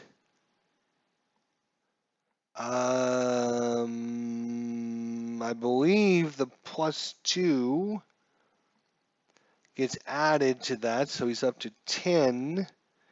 And then the catcher's rating is, if I have my little cheat sheet out here, he's a minus. Jeff Mathis is a -1, so +2 -1 is a +1. So he's an 8 +1 is a 9. So on our 9 steal event, we'll look at the 9, roll on the chart. 78 on the 9. And 76 to 99 is caught stealing. You rolled a 78, so he's caught stealing as throwing him out. Jeff, it wouldn't be Jeff Mathis. Who would our catcher be? Please be correct. Oh, it is Jeff Mathis. Sorry, it is Jeff Mathis. Jeff Mathis gets guns him down at second, caught stealing. And that's going to do it as he's out of there. So Bumgarner, he's faced 18. He's only faced 19 batters so far. He has a strength of 28. So he can go a little while, can he? Unless Chris Owings can do something about that. Chris Owings grounded to short and struck out. So the shortstop, Chris Owings. Oh, I need all 3 dice. That would help. All right, let's see Bumgarner out there here in the bottom of the 6th. He's a 585 versus a righty 585 infield range. Infield range. So Chris Owings against the lefty. Infield range is SP, so he's an RSP. Roll these dice. 69 RSP.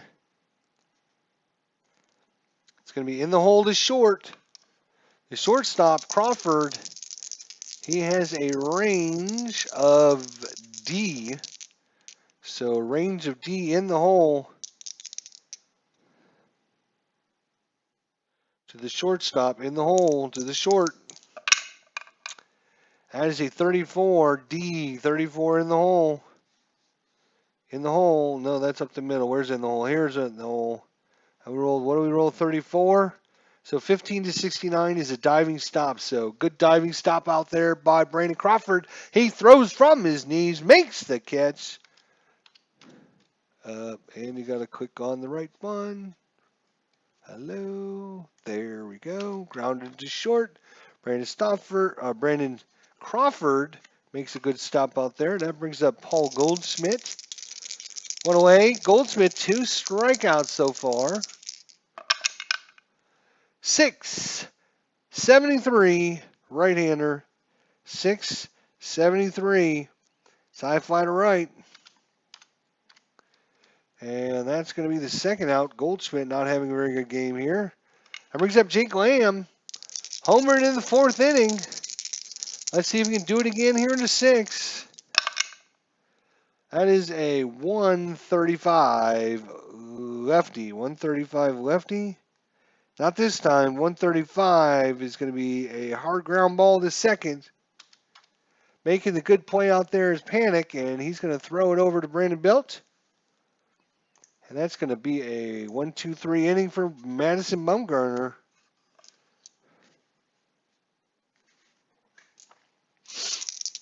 All right. So Brandon Belt, walk, a strikeout, and a pop-up to Drury at second base. 0 for 3 on the day.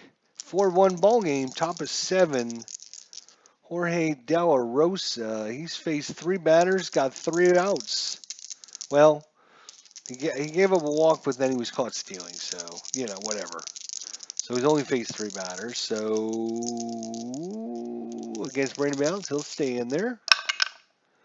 791 lefty, 791. Oh my gosh.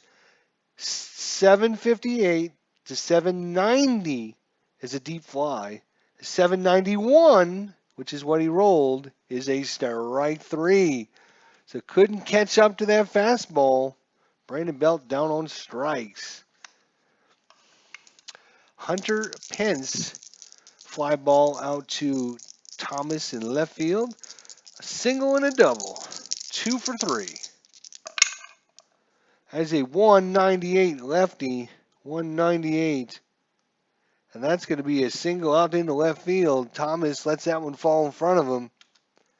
And that is the wrong button. I need a single, not an out. Thank you. So Hunter Pence is now 3 for 4. Hunter Pence, yeah, he's not much of a stealer, is he? Buster Posey, 0 for 3. Popped out to center. Flew out to left and popped up to third base. 0 for 3. As an 871 lefty. Versus a right-hander.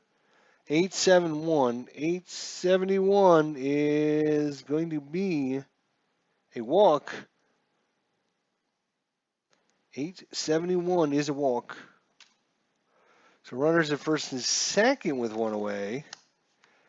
And that brings up Brandon Crawford. Made a good play in the bottom of the 6th inning. He's singled, doubled, and struck out. 2 for 3. De La Rosa is going to face maybe. De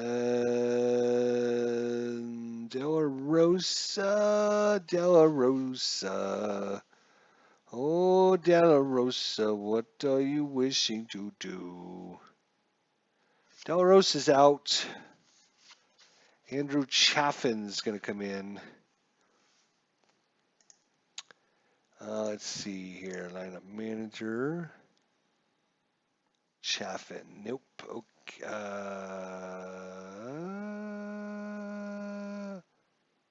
Yeah, so I got to add a new player.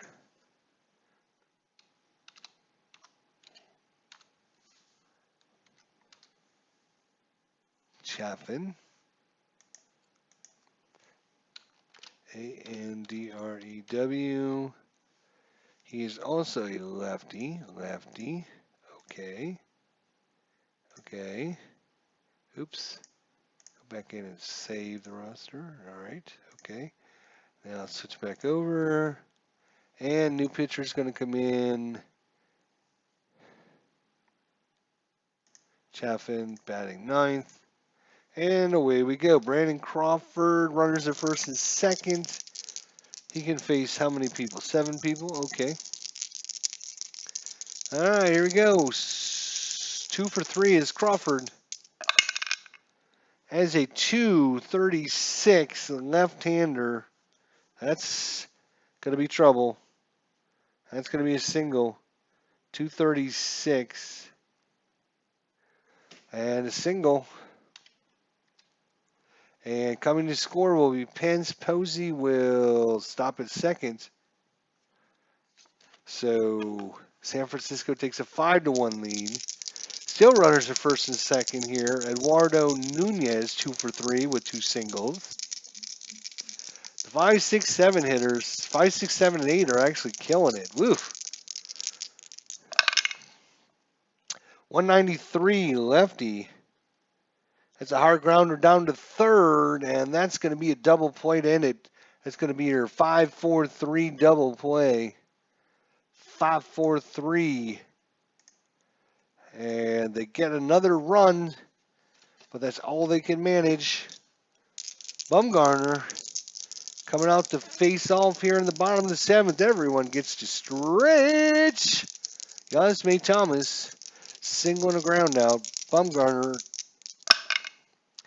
769 right-hander. 769 is going to be a deep fly off of Bumgarner, actually. So against the lefty, he's an SP, RSP on the deep fly. And what kind of power? He's got very good power. Uh-oh. This could be danger. Danger. Danger.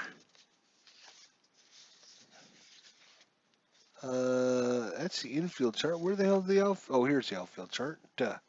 So, first things first, he is a RSP.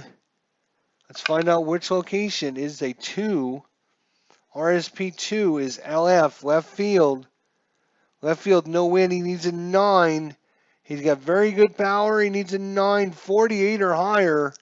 This one is gone, 48 or higher. That is an 81. That is gone. Yasmay Thomas takes that one deep.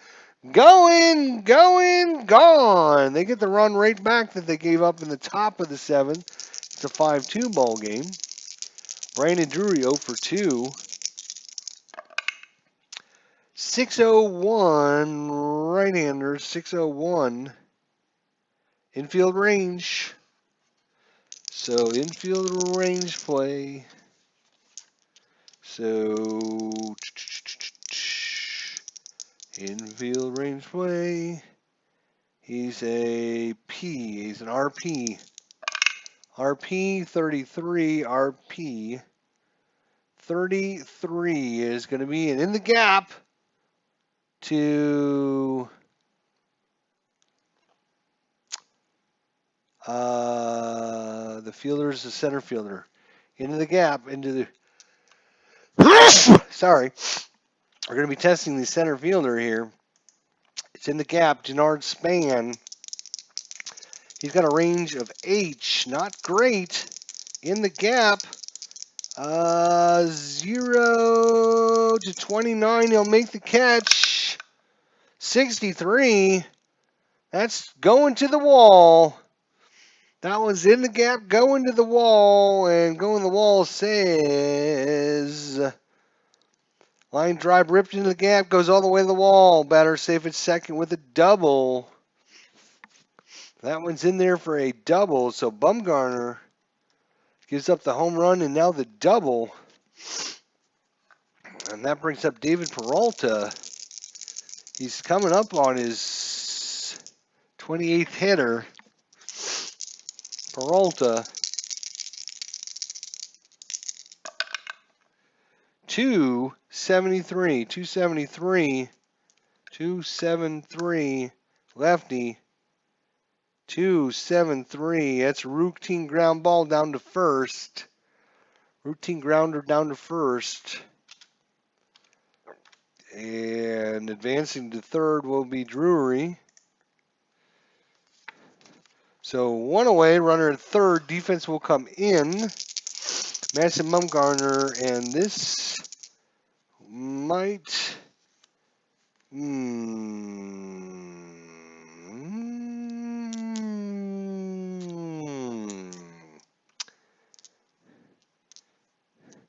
Let's see, 9, 18, 27. So he's actually got, yeah, he'll go. Runner third, one away, defense in. That is a 1-1-0, 1-1-0, 110 versus a lefty. 110, that is a triple. Jeff Mathis with the triple. Wow. 110. Oh, left-handed. Sorry. 110 lefty, but it's still a triple. 110 lefty. It goes into center field, and that is a triple for Jeff Mathis as he clears the bases. Unfortunately, there was only one on the base. And that brings up the pitcher card. Bumgarner going to stay in. He gave up a home run, a double, and a triple so far. I think he's done. I'm gonna call it. He's done. Sorry. And they're gonna bring in.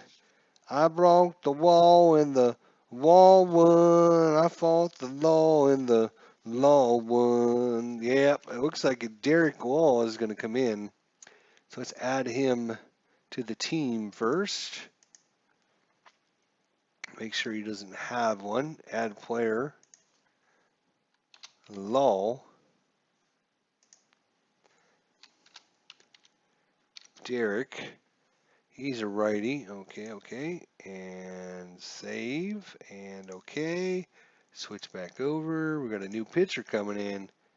I fought the law in the... Oh, wait a minute. Whoa. He would do up third, which is fine. They've got plenty of pitchers. That's fine. So he's just going to come in and bat in the ninth. All right. So we're in the bottom of the seventh. Yeah, they only have two innings to worry about. So, because they brought Derek Law in, that means we need to make some changes here. And it looks like Daniel Descalso is coming in. Daniel Descalso, pinch hitter. And he's coming in. So that means what? Chaffin's out, right? So Chaffin will be out. Descalso, he's coming in.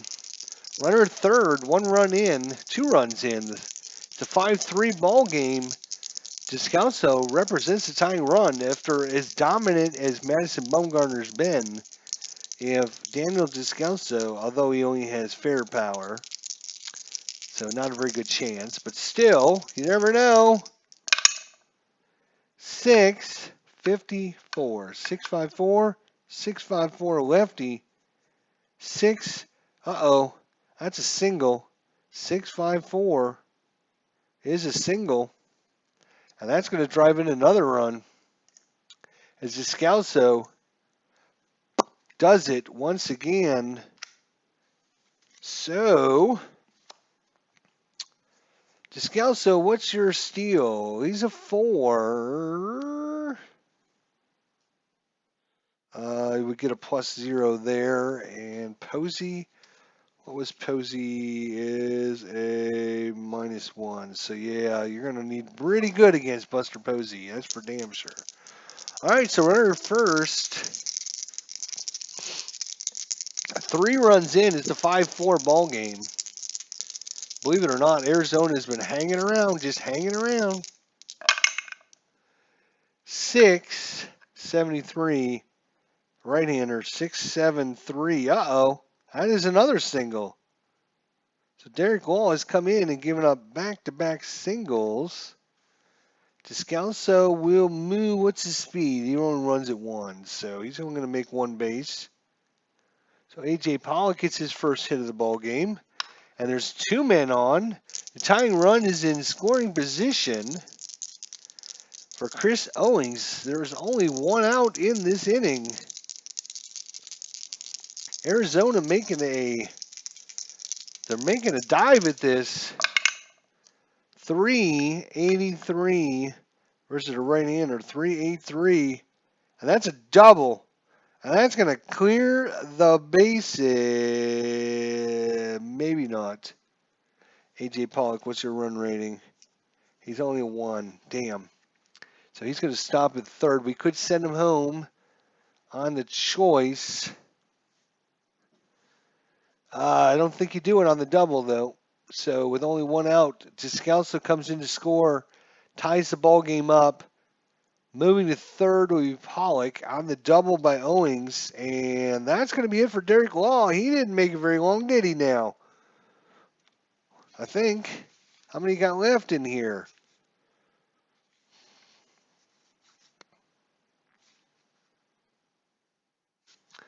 Yeah, I think you gotta pull him at this point, right? Got three left.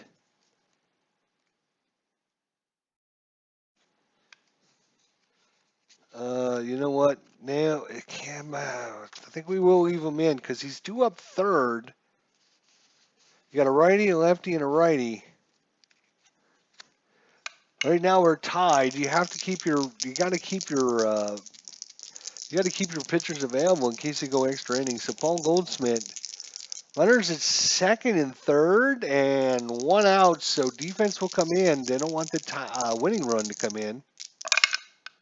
Has a 628 versus a righty 628, and that's a high fly to center field. High fly to center field. I don't think there's any advancement on the high fly. Let's see. A runner on third may attempt to score if they go to the choice. So we might just do that.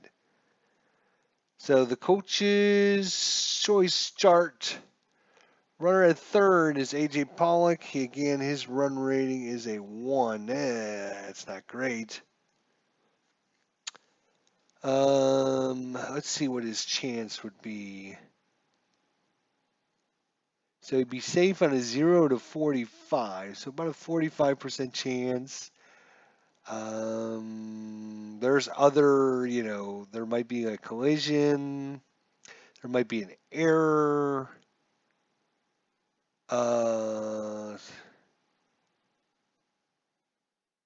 We do have to check the outfielder's arm as well. This went to 628, right-hander. Went to center field. So the center fielder, Denard Span, is actually a +1. So you'd actually go from a 1 to a 2. There's not 2 outs.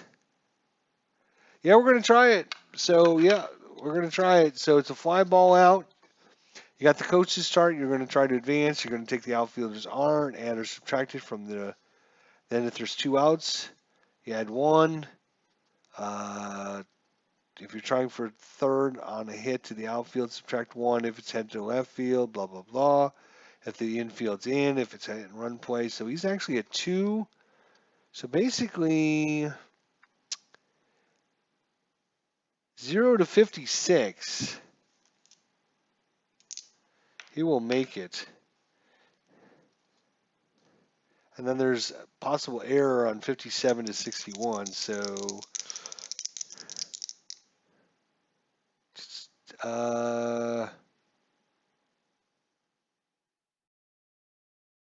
you know what? We're going to hold him, actually. I wanted to show you the chart, but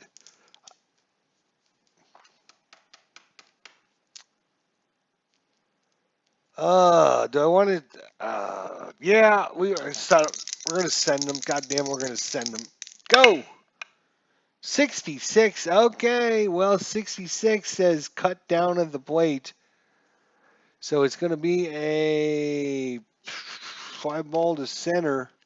Out there, Denard Span. He's getting the catch. Here comes the throw. And out at home is Pollock. And that's going to do it. It's going to be a assist to Denard Span, which is center field. And the out, put out by the catcher. And that's going to do it. Unfortunately, so Goldsmith out. All right, coming into pitch.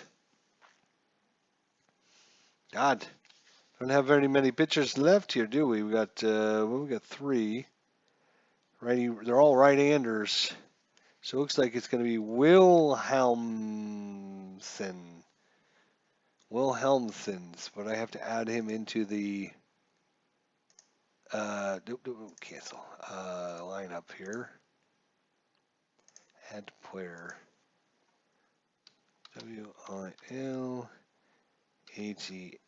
WILHELMSEN.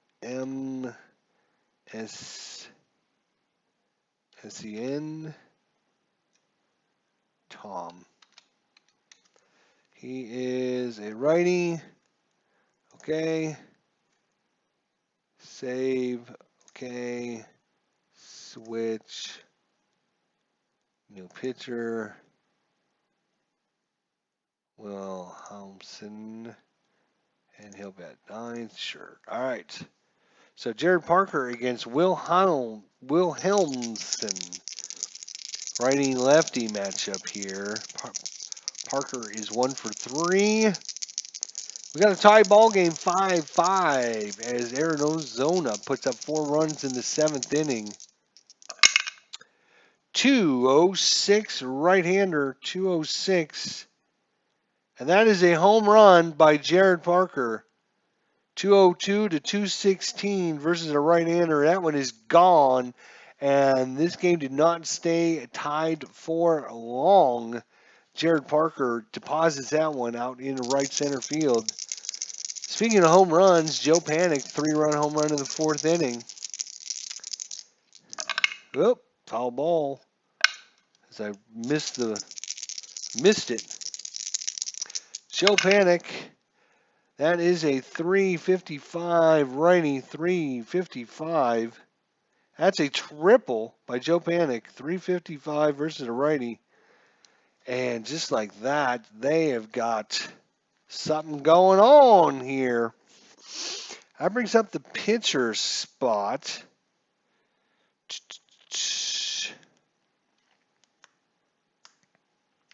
And that is Derek Law. But I think they're going to pull Law out. And they're going to bring in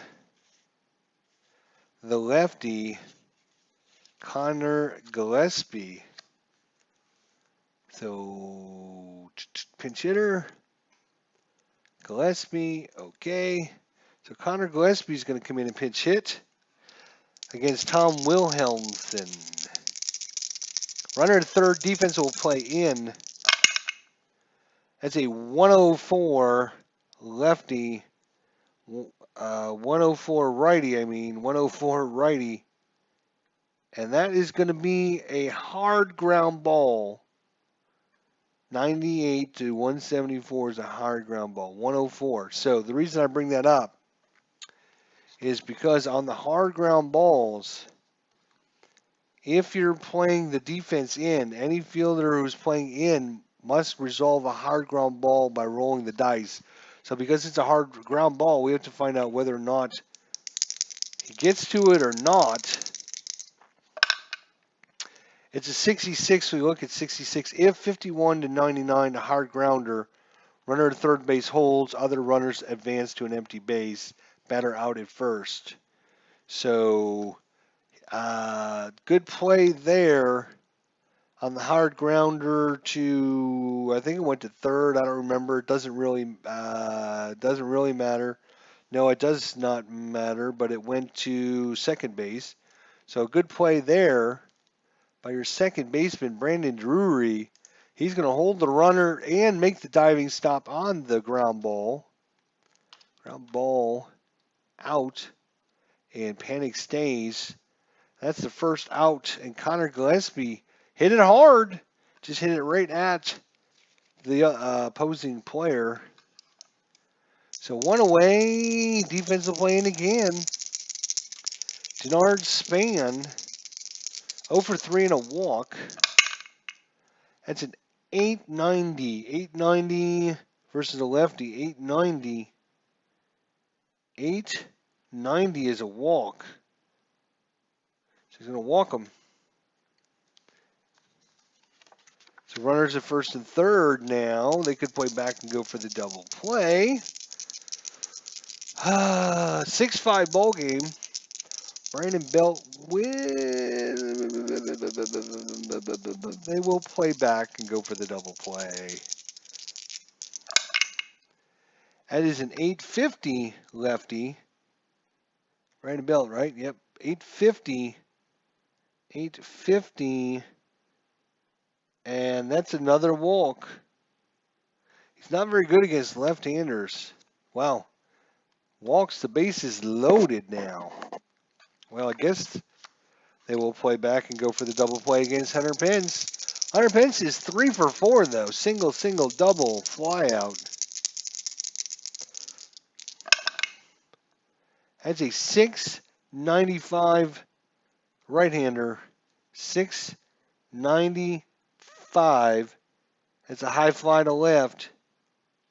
So on a high fly, you can tag up if you want. But the coach's choice and on third base is going to be Joe Panic. Joe Panic, what's your run rating? It's only a 1. The 695 right-hander.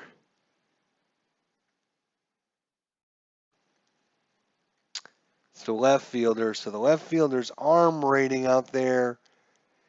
Ew, it's a +3. He's horrible. Oh my God.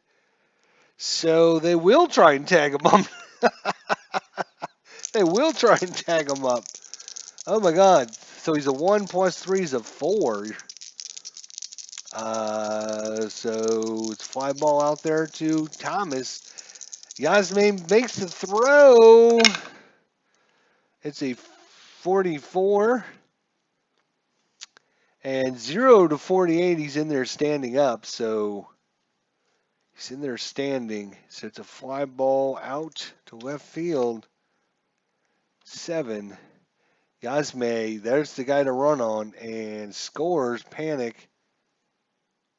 And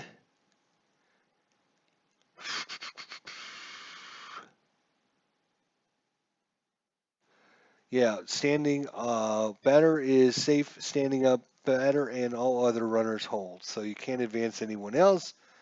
Okay, not on that at least. So Hunter Pence with the deep sacrifice fly, making it in with the noodle arm, Yasmin Thomas, who barely makes it back to the infield.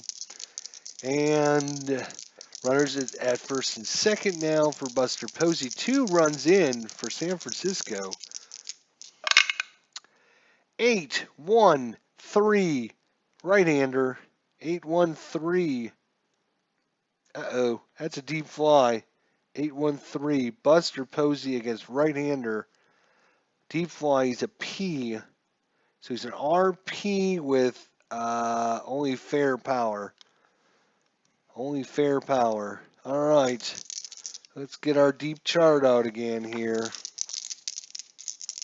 He's an RP. So the RP is a dice of 2 RP. And 2, it's going to left field. Left field, no win. He needs a 9. Fair power and a 9. Meets a 74. 74. This one's headed down the line into left field. It is caught at the warning track by the left fielder, Yasme Thomas. On the deep fly, go to the deep fly, add 1 to the distance number generated for each new inning started by a fatigued pitcher. Deep fly to warning track. Batter out, runner on third scores, runner on second goes to third.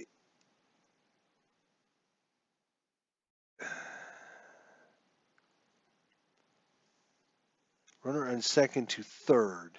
Okay. It's because it was deep enough back in the corner. But yeah, it's not going to matter because that's a third out. What am I thinking? Duh. All right, so this time, fly out to left field. And everyone can just stay, but that's okay. All right, so coming into pitch, it's going to be Hunter Strickland, but I need to add him to the team. Let's just make sure Strickland, he's not in there. Okay, add new player.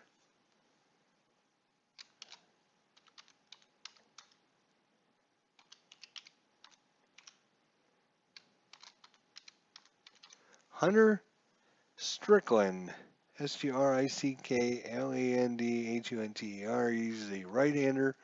Okay, let's save. Okay, go back to the other team. New pitcher. Strickland Hunter, ninth inning, or ninth batter. Okay, here we go. So we're in the bottom of the eighth. It's 7-5 as San Francisco gets 2 runs in the top of the eighth. Hunter Strickland comes in to face off against Jake Lamb. Jake Lamb 1 for 3 with a home run in the 4th inning.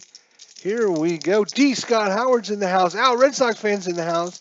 Nice running catch, says Al, Red Sox fan. Yes, sir.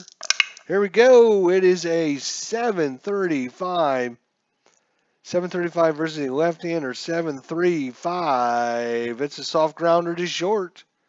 Ground ball to short. No one on. It doesn't matter how hard. Oop, that's the wrong person. Bottom of the eighth, and Yasmay Thomas, him and his noodle arm let 1 runner score, but he did make a nice running catch out there. Yasmay Thomas also has a home run, a single, and a ground out. Is a 4-1-7, 417 right-hander, and that is a double. So Yasmay Thomas rinds one into right field and gets himself a stand-up double. The tying run comes to the plate in the form of Brandon Drury. That is an 836 righty, 836. He strikes him out. Second out of the inning. Brings up David Peralta, singled and 2 ground balls down to first. David Peralta, Hunter Strickland. Foul ball. Foul ball. I'm doing good, Al. Thanks for coming by. D. Scott Howard. He's been on the road and out of touch. We miss you, my friend. Welcome back. Look at that. Look at that. Oh, 569. 569. He's a left-hander. 5.69's an infield range. Infield range against a right-hander. He's an LSP. Infield range, LSP. So we look at these 2 dice. 25, LSP. And rolled a 25. 25 is in the hole for second baseman. In a hole for second. The second baseman is... Second base is going to be Joe Panic.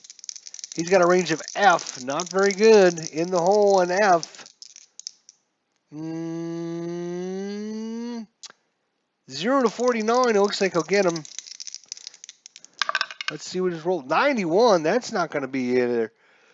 F in the hole. And through for a hit. Through for a hit says through for a hit. Through for a hit. Hard grounder gets past. Runner advances 2 base. Runners advance 2 bases. It's in for a single. You can try to stretch it into a double if you want. I don't think he wants to. Because, does he? No, better not. But coming to score is going to be Thomas. They're going to cut into that lead. So good hit by Peralta. That brings up Jeff Mathis, runner at first, tying run, 90, not 90 feet. It'd be a lot more than 90. But Peralta's going to try and get the jump. He's an 8 stealer. If he can get the jump, he'll be in good shape. If he can get the jump. Where's my jump chart? Where's my jump chart? Steal chart. Here we go. So Peralta needs to get the jump. And hold is average. So not very good. Hunter Strickland, not very good at holding him. That's a 69. And average 24 to 73 holds. So can't get the jump. So brings up Mathis, 2 away here in the bottom of the 8th. 7-6 ball game. Jeff Mathis. That is a 198 right-hander, 198. And that is a single in the left field. Single to left, only 1 base advance though. And that brings up the pitcher spot, which means Tim Wilheimer Schmidt is out. And coming in to pinch hit is going to be Jeremy Hazelbaker. So pinch hitter Hazelbaker is coming in. Bottom of the 8th, runners at first and second, tying run in scoring position. Hunter Strickland. And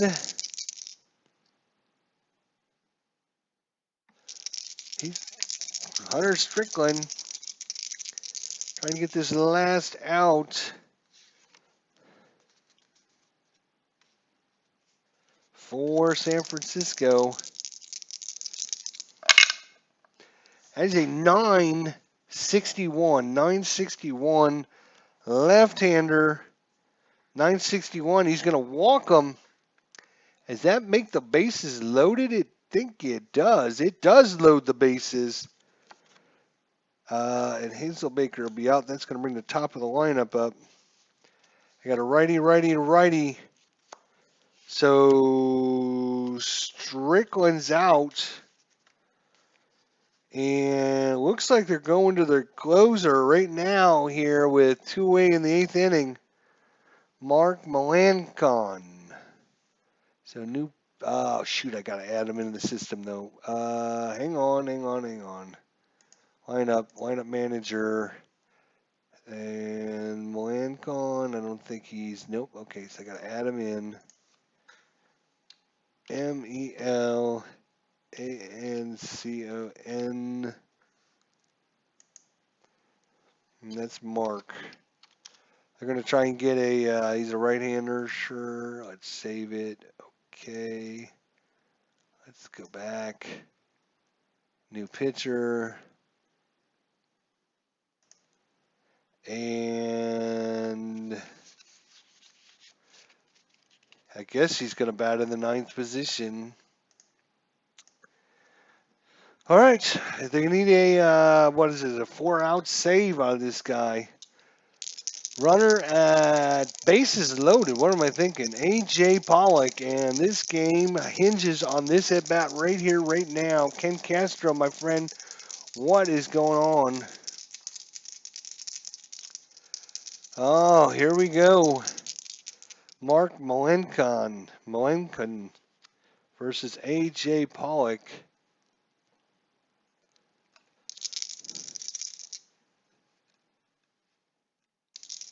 I don't know why my... All right, well, anyways, here we go. Bases juice, 7-6 ball game. Oh, 292. 292 right-hander, 292. And that is a walk, and we got us a tie ball game. 292 is a walk. And we have us a tie ball game. And now the winning run is just 90 feet away. Chris Owings doubled last time up. Can he get one more big hit for Arizona? Give them the lead in the bottom of the eighth. Chris Owings, 459 right-hander.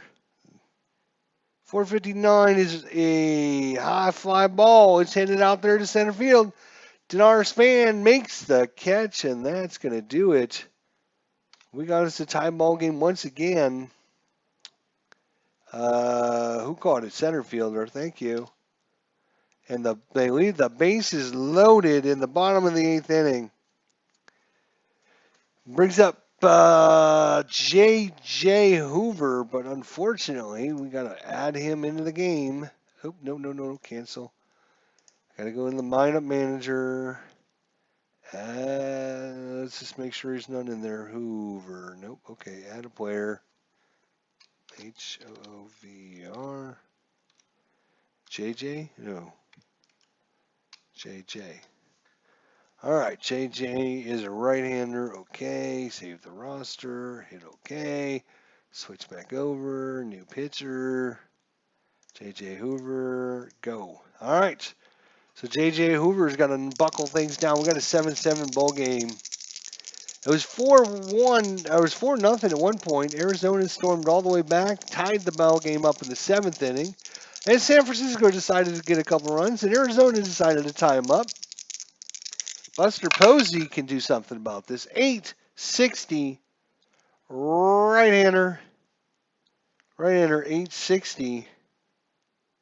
And that is going to be a strikeout. So Buster Posey down on strikes. One away, Brandon Crawford. 2 for 4 is Ward.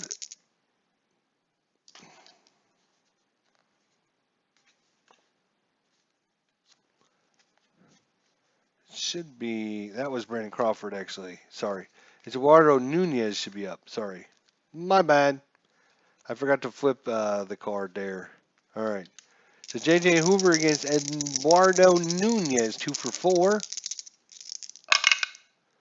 That is a 954 right-hander, 954. That's a walk. So Nunez, oh, wow. Eduardo, he's going to try and get himself a lead here. He's a very good stealer. Eduardo, jump of 3. Hoover, hold very good, though. Very good in 3. This should be an interesting matchup. That is a 59 on the 3. Very good. He holds them. Wow, holds them. Cannot get the jump, unfortunately. Jared Parker, home run, a single, and 2 groundouts. 385, righty, 385. Strikes out. So 2 away now, and trying to get the jump this time. Trying to get in scoring position. Nunez again. 22. That time you might have got it. 3. Very good. 22. It's an E1 possibly. Roll a die if the number is higher than the pitcher's error rating. He throws a wild pitch trying to get him. So wild pitch, error. His error, what's his error? He's actually a 0. So roll a die.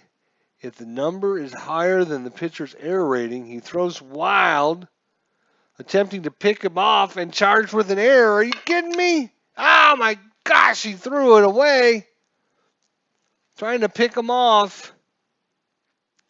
And that's going to be E1. So, gosh, how do we get that to go? How do we add that in? Advanced runner without batter involvement. It was an error. Advanced to second. but didn't ask me who caused the error, but let's undo that real quick. Undo that. Advance on the error.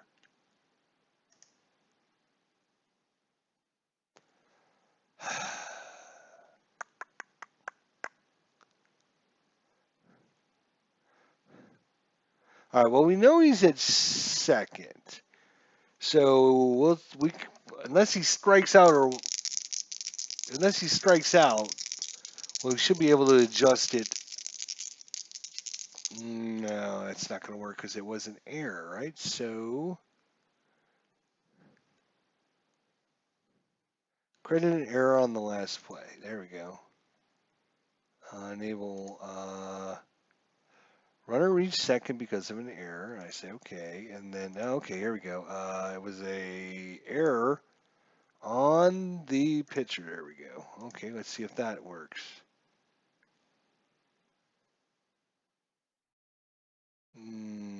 That did not work at all. Not at all. Wait.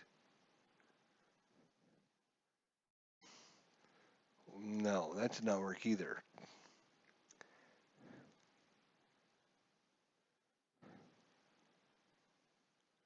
All right, here's what we're going to do. We're going to go all the way back to the strikeout. So instead of striking out,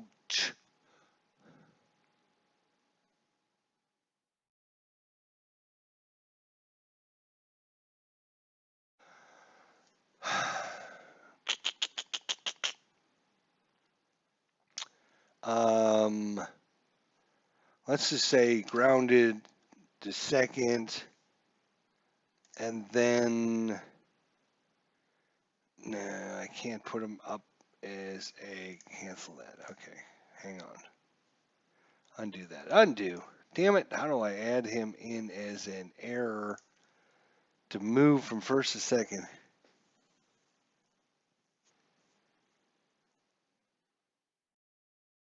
How do I add him in so he is going first to second? Error. Maybe now. Okay, runner reads second because of an error. Yes, okay. Error on the pitcher. Why do you not show me this information?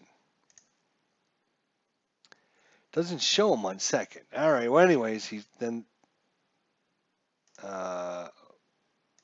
frickety frack. All right, yeah, it's not going to matter. We'll just put him down as a G4. That's fine. And runner will just stay at first. So instead of a strikeout, he just grounded out. That doesn't matter, but as long as we got the right number of outs. So there's two away. Runner should be at second, and Joe Panic is up. Here on the top of the ninth, 7-7 ball game. 483 righty. 483 he pops him up to second.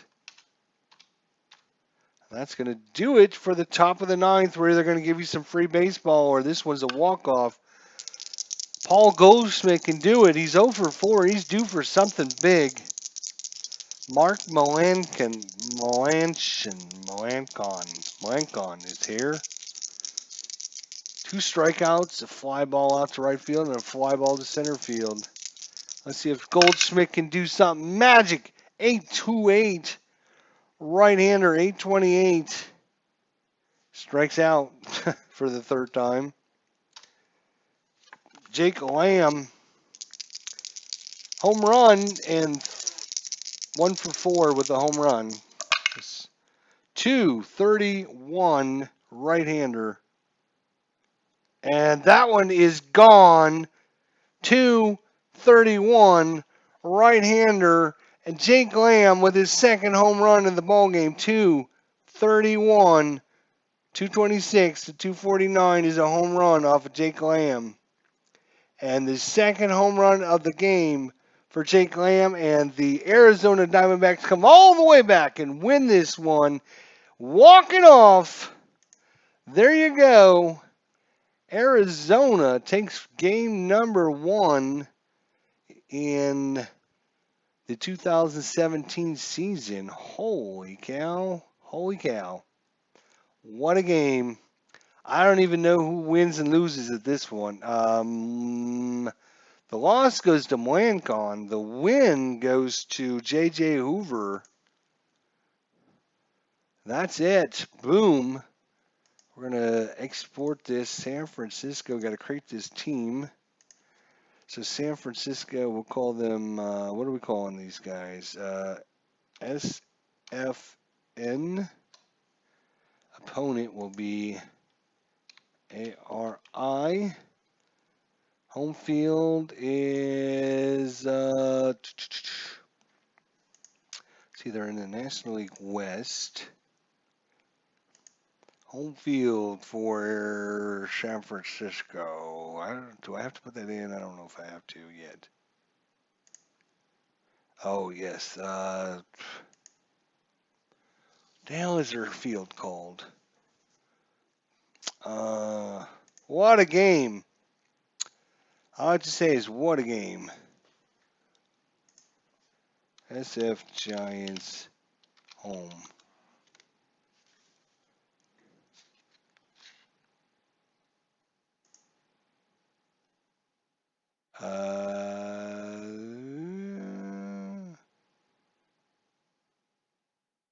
Oracle Park? Is that what it's called? Are you kidding me? King Castro, excellent show. Al Red Sox fan, take care. T. Scott Howard, great stuff, ID. Thanks. No problem, guys. Appreciate you guys coming on. Dave Little, nice. So it looks like it called the San Francisco Oracle Park. All right, well, this is what I'm going to put down, so it doesn't matter. ORACLE Park. All right. Actually, I have their park name right here. AT&T. Yeah, that I knew it. God damn. A-T, a little ampersand, T. AT&T Park. There we go. Now I feel better about it. And they're in the National League West. Okay. And this way we'll have statistics for next game. Create this team. Arizona, San Francisco, and you are Chase Field. Yeah, and they are in the National League West. And they will say, okay, there. There we go. What a ball game. This was a back and forth affair just like it was in real life, and what a game. What a way to turn this out with Jake Lamb with his second home run of the game.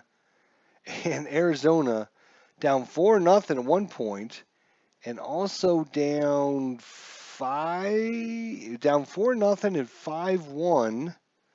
Came back to tie it up at 5-5, and then they were losing 7-5, tied it back up at 7 apiece, and then in the bottom of the ninth, Jake Lamb steps up and boom goes the dynamite and takes one deep, and out of here, and they have a walk-off, and I would highly recommend you go to YouTube, type in this date, April 2nd, 2017, and watch the Arizona-San Francisco game that happened in real life. And it was just as good of a game as this was. Back and forth affair, just like this was. And it was a walk-off, just like this was as well. So, great game. Thanks for everyone coming out. I do appreciate it. It did take a long time to go through this, but Internet Baseball League, IBL.org, if you want to check it out. Yeah. It can get a little taunting, a little daunting. The quicker, it's not a quick game because there's lots of charts, so lots of rerolls, lots of lookups. to get the steal attempt. It's not just roll and boom, you're stealing a base. It's roll to see if you get the jump. You got to look up the pitcher's hold rating and the jump rate. The jump rating and the hold rating of the pitcher. Compare these, look on a chart. If you do get the jump, then you got to do it all over again, but this time you got to look at the steal rating and the catcher's throwing arm and then roll on the chart and figure all the modifiers. So it's not a quick game in any stretch of the imagination, but I think it's still a good game and I enjoy what it does as it brings in a lot of you feel the action going on because you can tell what kind of play it is. It's just not a ground ball to second for an error, right? It's going to be where's our little infield check here? So, it can be an up the middle play, an in the hole play, a slow roller, a high chopper, a down the line play, line drive play. And then your deep drive plays, you got where the ball is going to be hit, which location. Is it going down the line? Is it going to right field, left field? How high is the fence height? Is the fence, how far do you got to hit it? How much power do you have? So you can feel, it does take a little while to figure out all these plays, but it does give you the feeling of knowing every player is just not your standard regular Joe player, right? So the designer was in the chat. Really? Of Internet Baseball League?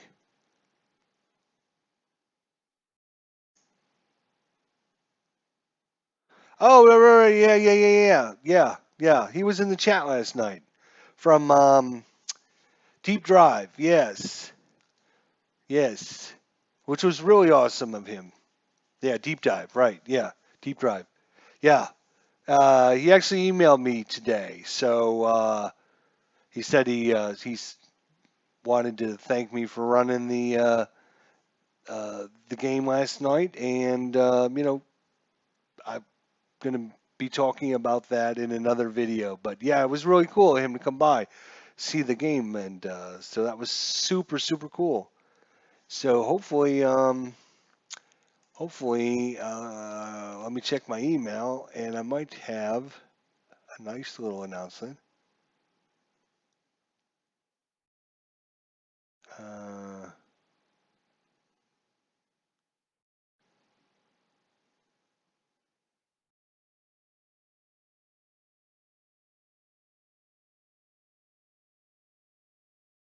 okay, cool. Yeah, I heard back from him. So that is super cool. It was great for Deep Drive Baseball, Chris Witt, to stop by, and we're going to have an announcement video tomorrow to do with Deep Dive. So look for that Deep Drive video coming tomorrow with an announcement. So we will see everyone later. Ken, thanks, my friend. Al, D. Scott Howard, Dave Whittle, Clinton Parks, all great channels, great guys. Wonderful to see you all. Phantom Manic, and everyone else that came by. This has been ID Jester. This has been Internet Baseball League.